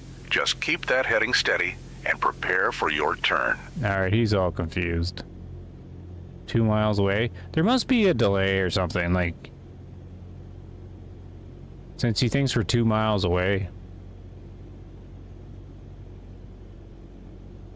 Oh well. Maybe someday. Maybe someday. Like, it's getting there. Like, he understands sort of what I want him to do, but his instructions are not very clear. Like, I don't understand the 90-degree thing. I don't understand the approach from upwind leg. It doesn't make any sense. Float, float, float. Balloon. Float. We're gonna float for a while. Ooh, that was off though. Slam the nose down. Wrong end of the runway, what do you mean? Like where I landed? Way too far down? That was runway 34. Yeah, that was runway 34. Uncle Festus? It was slow though. Yeah, so they got some work to do on it. Oh. Yeah, it is cool to see, but you're basically flying around Bing Maps or Google Earth or whatever, right? Off the grass. So that's kind of cool. Yeah, so that is the SayIntentions Entourage.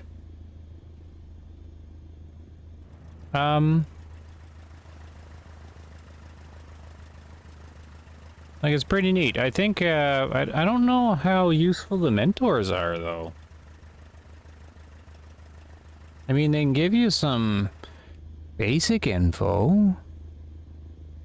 I mean, what's the radio frequency for tower at this airport? Like, they'll be able to answer stuff for you, right?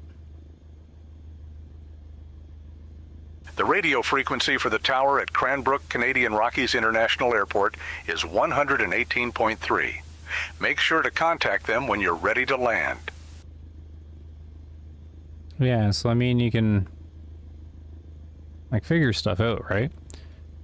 Uncle, when should I use the carb heat in the Cessna 152?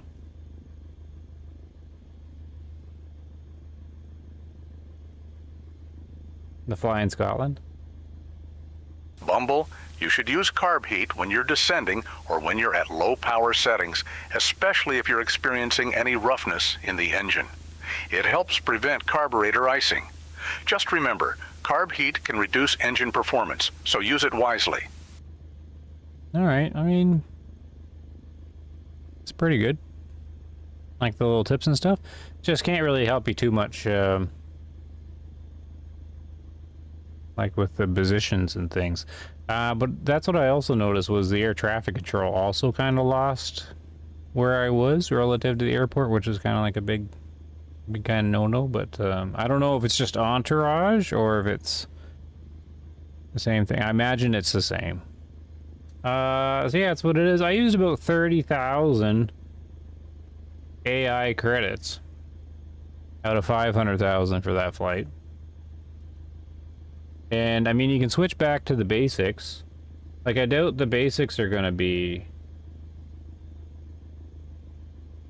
any better, right? If I switch. So let's hear what Jeff sounds like with the basic, like the free stuff, like after you do the one-time purchase. Because he had like a pretty cool voice.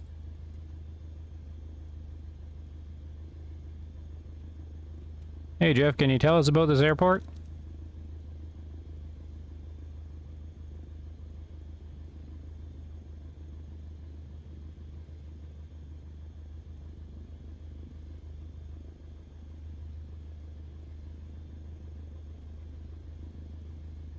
Cranbrook/Canadian Rockies International Airport, also known as CYXC, was opened in 1990 and serves as a gateway to the stunning Canadian Rockies. It features a single asphalt runway and offers both domestic and international flights, making it a crucial hub for travelers looking to explore the beautiful mountain landscapes. The airport is known for its friendly staff and efficient services, catering to both tourists and locals alike.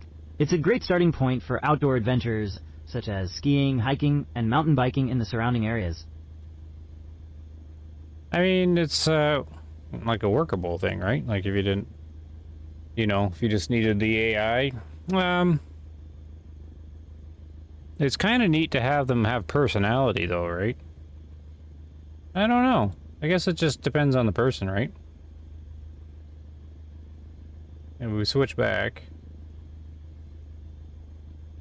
When was this airport open?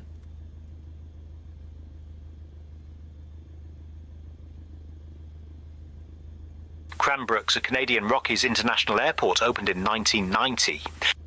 Yeah, like it's a huge difference there. Like if you're using premium and then all of a sudden you run out of premium credits and you gotta go back to the basics, you'd be like, I don't know. I wonder, like, I'd have to do more testing on it, right, to see like if the AI is worse or better either way, but oh well. So that's kind of my little quick evaluation of that. The tour guides get a big thumbs up because they're pretty good and they figure stuff out. The AI has trouble with directions and the mentors are kind of limited. I don't really see much use in like the cabin crew, but that's because I just fly these little guys. Maybe people like to hang out in the or get the immersion of a cabin crew. I'm not really too sure. But that's it. So that's, I mean, I wasn't going to do a big super stream.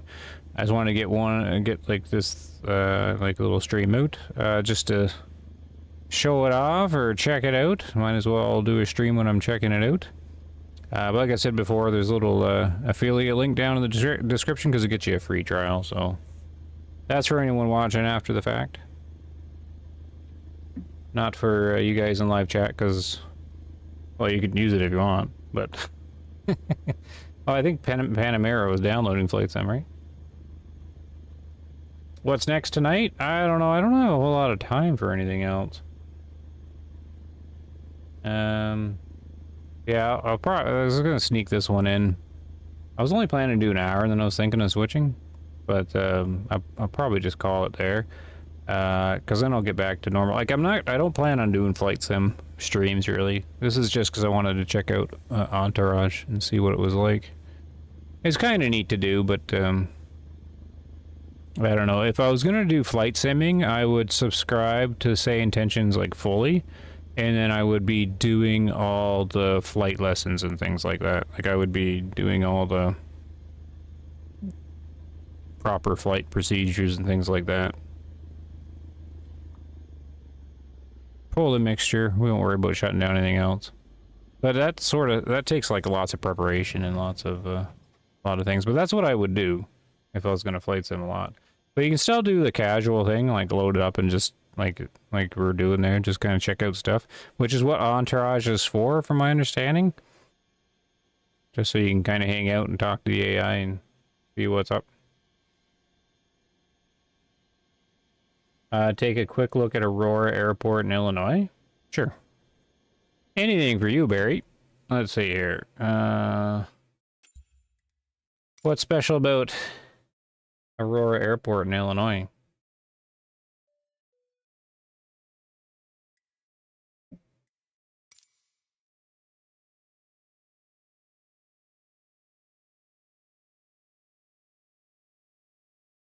Or I thought you had Flight Sim, Barry.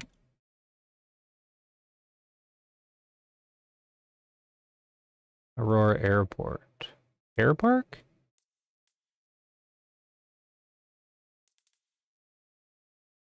Aurora, Illinois.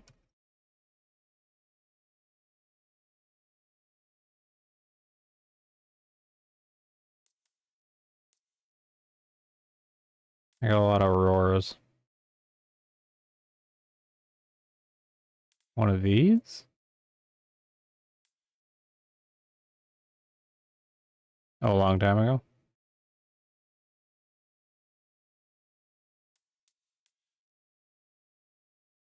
So is this like a small airport or like...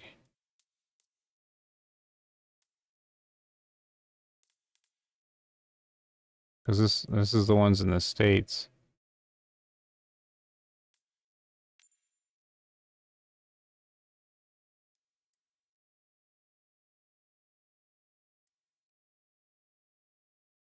Municipal?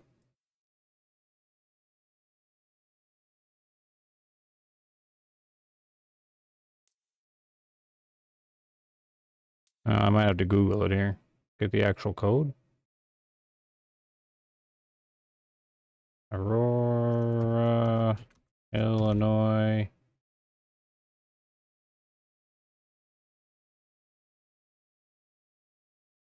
Airport.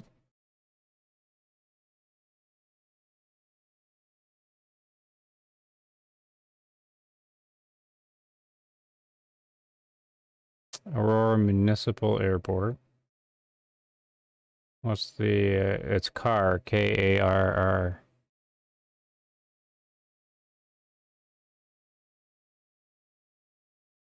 There it is.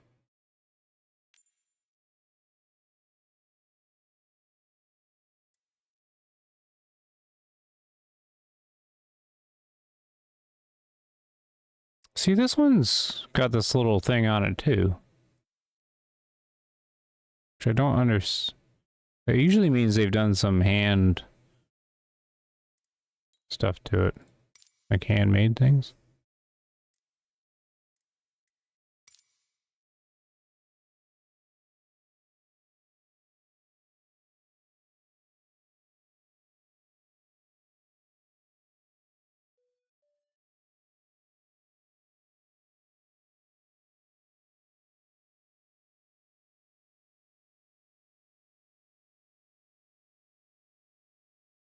There we go. We'll just load in.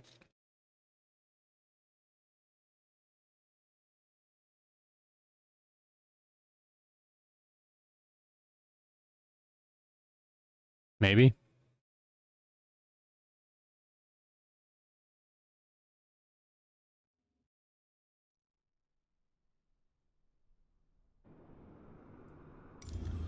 There we are.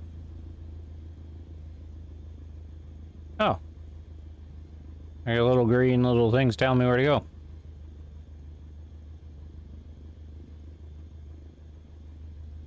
Okay. I guess we can get the AI going for this too. What airport are we at there, Jeff? At least I think I still have Jeff loaded.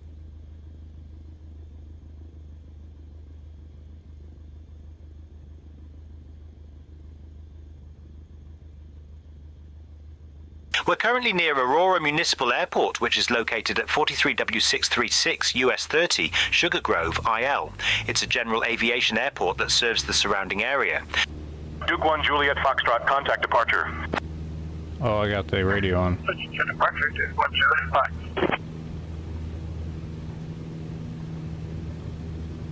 I wonder what the handcrafted part is. Are these all...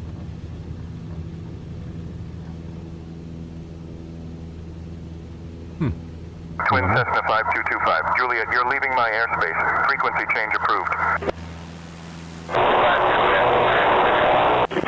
Ooh, that guy's got some radio problems. Like, this doesn't look handcrafted.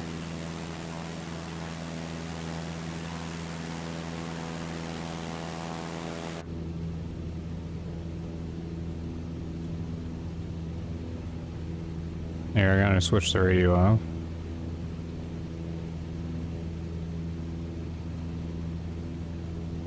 They used to fly radio-controlled helicopters there? Oh, they let you fly those little things around the airport? Very bright green here. Sounds like he had his mic out the window. Yep.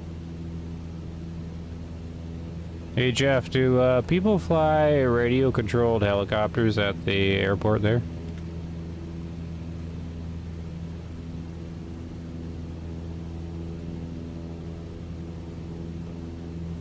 Yes, people do fly radio-controlled helicopters at the airport, and it's a popular hobby for aviation enthusiasts. Oh, whereabouts do they fly the helicopters? Right on the runway? Just want to see if you can pin down your field. That'd be neat.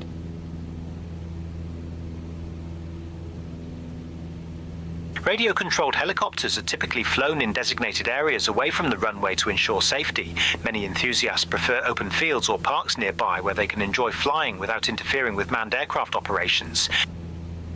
What field do they use here?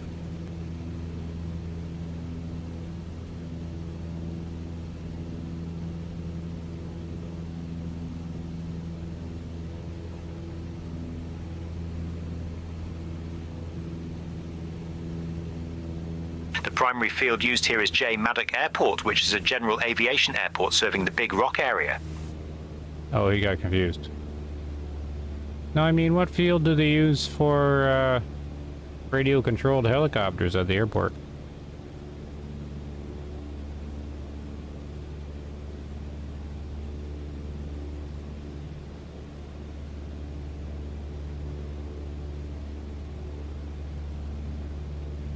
Oh. Oh. The field used for flying radio-controlled helicopters at the airport is typically a designated area away from the runway, often in open fields or parks nearby. Okay, he's not gonna know the one. It'd be interesting if he's just like, yeah, the field right there, southwest of this building. That would've been something. Alright, there's your airport. There's something else to check out? Anything close by to check out there, Jeff?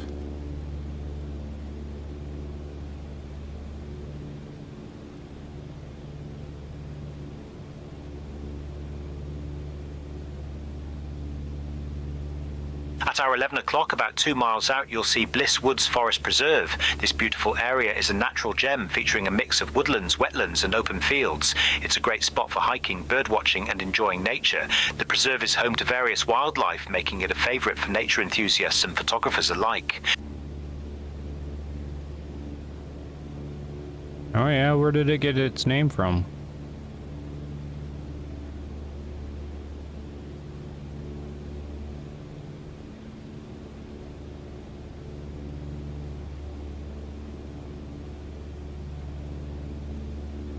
The Bliss Woods Forest Preserve got its name from the natural beauty of the area, with bliss reflecting the serene and peaceful environment that attracts visitors seeking a retreat into nature.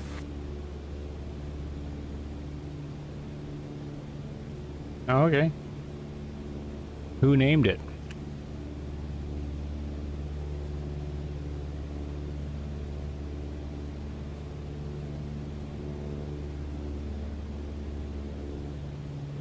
The Bliss Woods Forest Preserve was named after the Bliss family, who were early settlers in the area. The family played a significant role in the development of the region, and their name has been preserved in this beautiful natural space. Tell me about this Bliss family.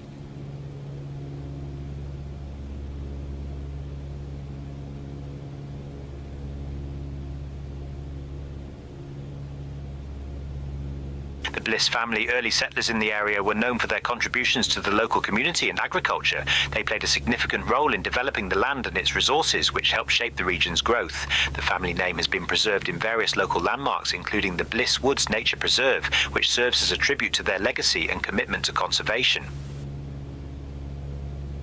Are there any Bliss family that live in the area still? You're heading to bed? No problem, Panamera. Thanks for jumping on. I'll be going to bed too, probably soon.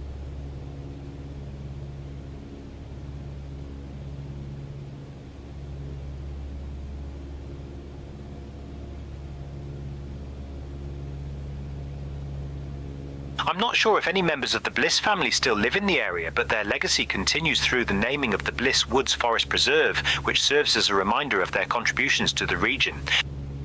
All right.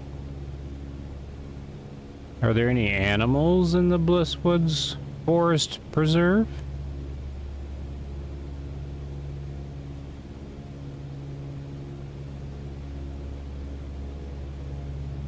Yes, the Bliss Woods Forest Preserve is home to a variety of wildlife, including deer, foxes and numerous bird species. It's a great spot for nature enthusiasts to observe these animals in their natural habitat. What kind of deer? What's this thing up here?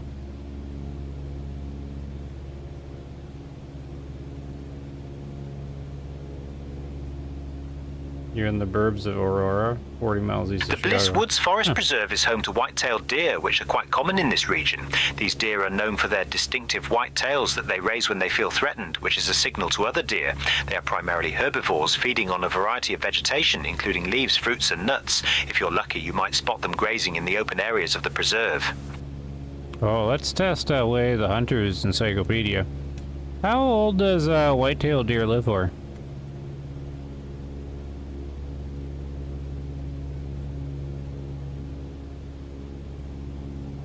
White-tailed deer typically live around 4 to 5 years in the wild, but some can live up to 10 years or more under ideal conditions.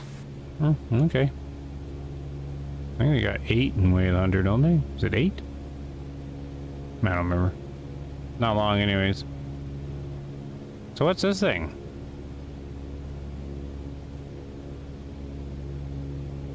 Is it a road?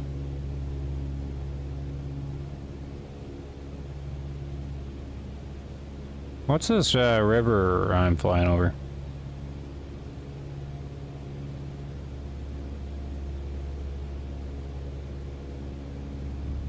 You're flying over the Fox River, which flows through several counties in Illinois and is known for its scenic beauty and recreational opportunities. Okay. Trying to see if this is this...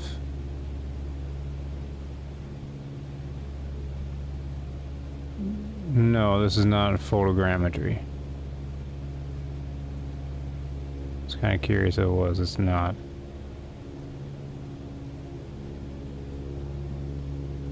What's Fox?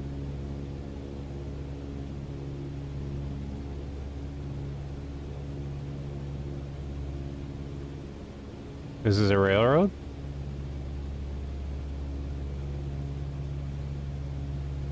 Alright, let's see if he knows that. Out at my, let's see, 10 o'clock, there's this long line of something going through the terrain. Do you know what that is? Oh, Fox River, Fox Railroad? That's a tollway? There's like no traffic or anything on it. Is this a railroad or a road? That long line going through the terrain is likely the Fox River, which winds its way through the landscape and is a prominent feature in this area. No, that's not a river. No, this looks like a road or a railroad.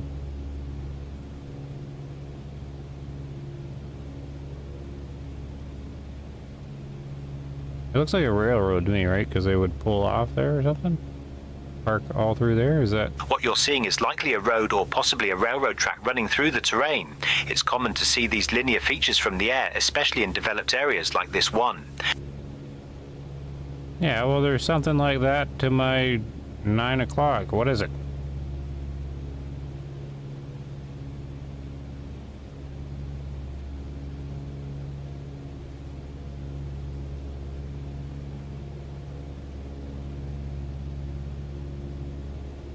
At our 9 o'clock, about 2 miles out, you can see the Y Sports Complex. It's a multi-sport facility that hosts various athletic events and activities, making it a hub for local sports enthusiasts. The complex features fields for soccer, baseball and other sports, and it's a great place for families to enjoy outdoor activities together. If you're into sports, this is definitely a spot where you might want to check out some local games or events. Okay, that's kind of cool. I was able to spot that one. Alright, even though it's not what I was asking about. But that was alright, I was able to... He got that direction bang on. So that was fun. Oh, wait. Now am I in photogrammetry? These things have... Or... Does the autogen stuff have signs on the... Wait.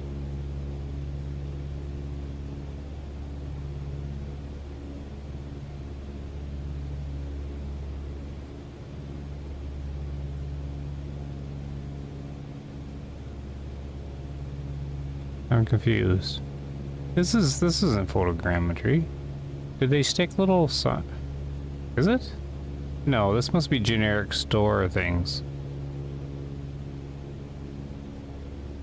I was just seeing signs on some of the buildings, but I think it's just auto-generated stuff, right?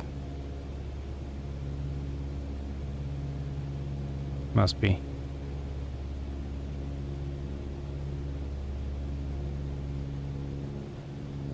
Right?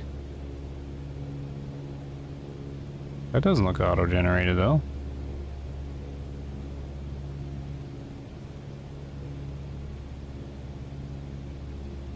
Because this stuff is not photogrammetry. I don't think. It's actually getting hard to tell. No, this isn't. No, because you get...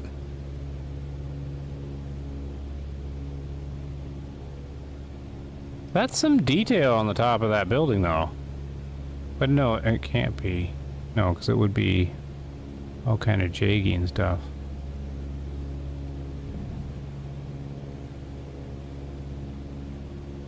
Yeah, no, it's definitely not photogrammetry. Seems pretty good for auto-generated stuff, though.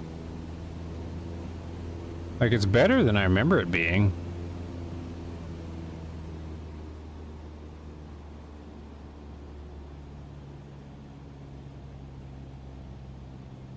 Yeah, because these would have been all weird and janky if it was.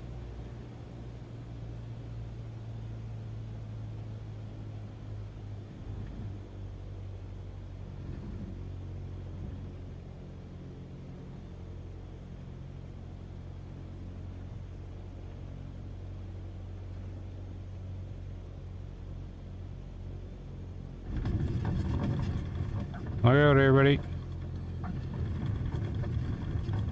Schmuck, schmuck, schmuck, schmuck, schmuck. Oh, I'm on a highway.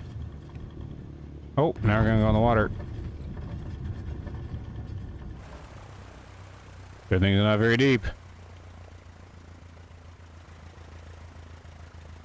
There's a way to do a drone camera, but I forget how.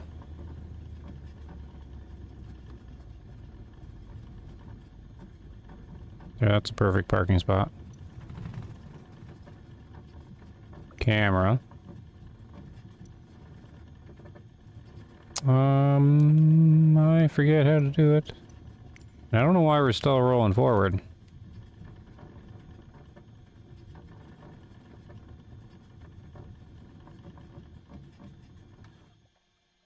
That'll stop us. I think it was, this button? Nope. This button. Oh, there we go. Yeah. I was just surprised with how detailed this stuff was. I-88 goes straight to Chicago. Yeah, well, the ground's gonna be satellite. I was like, these buildings are auto-generated, though.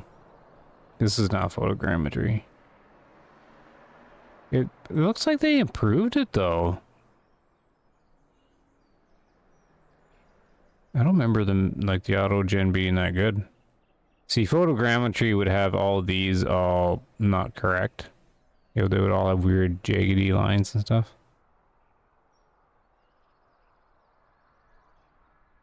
But they did improve this stuff.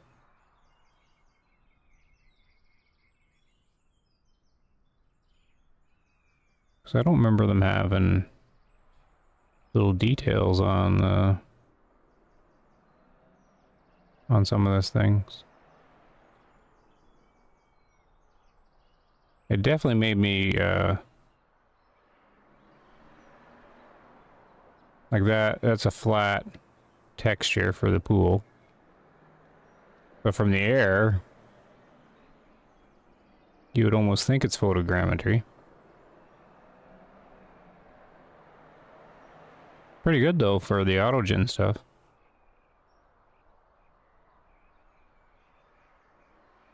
I wanted to see one of the stores. What's this, tennis? This is a school? Oh no, this is the sports complex he was talking about, right?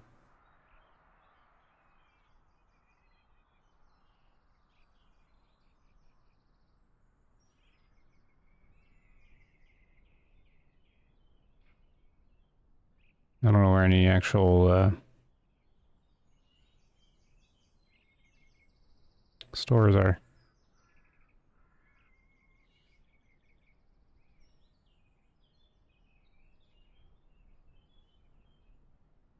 Yeah, it's better than I remember it being. Bunch of bay doors. Maybe it knows this is manufacturing in here, that's why it's got all the bay doors and things. It seems to know that's residential. This is like industrial. And then at one spot it had a bunch of storefronts, like a mall kind of thing.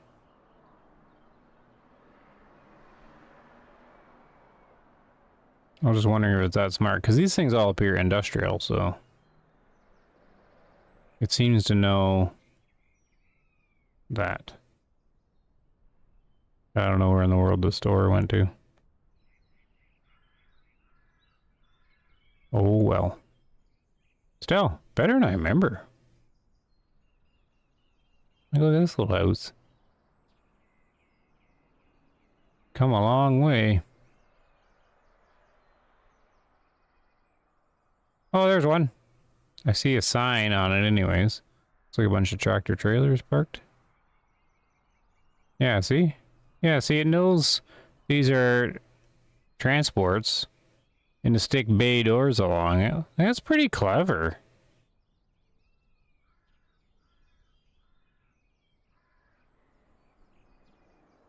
Does that say burger first?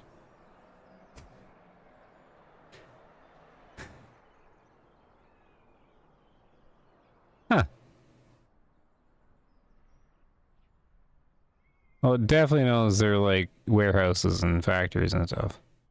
That's kind of cool. I don't remember it being that smart. Oh well.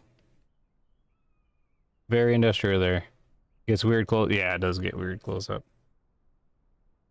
Alright, I don't know how to get out of this view. Oh, there we go. Yeah, so like the new flight sim's supposed to improve on that as well. I just, yeah, I think you really, I think once we get the actual flight sim, I think it's still gonna look very much like this. I think certain parts look really good, but only small sections of the world where they do photogrammetry in them. I think the rest is still gonna look just like this, because it's just big maps rendered in a graphic engine. So I don't think it's gonna be like a huge leap forward. It's gonna have missions and stuff like that, but I don't know. I probably won't be getting it since I don't flight sim enough. But I'll watch some videos on it.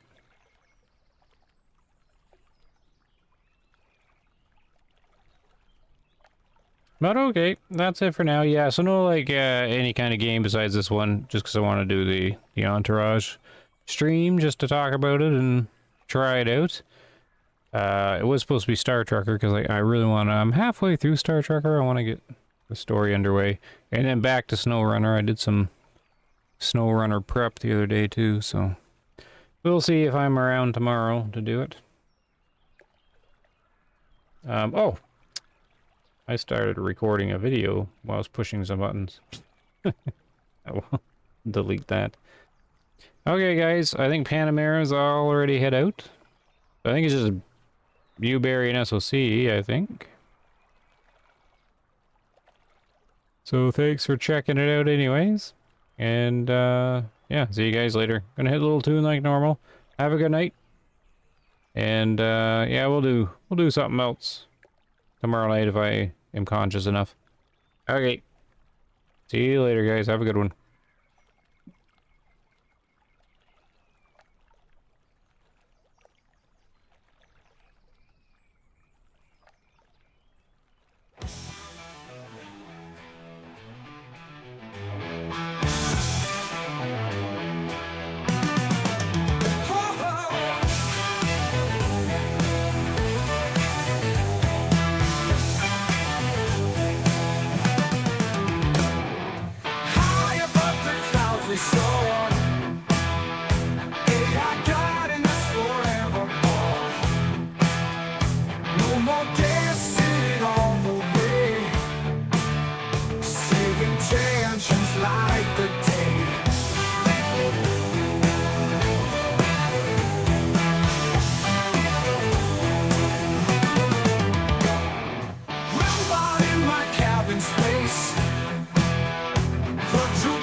Cabin crew and co-pilot.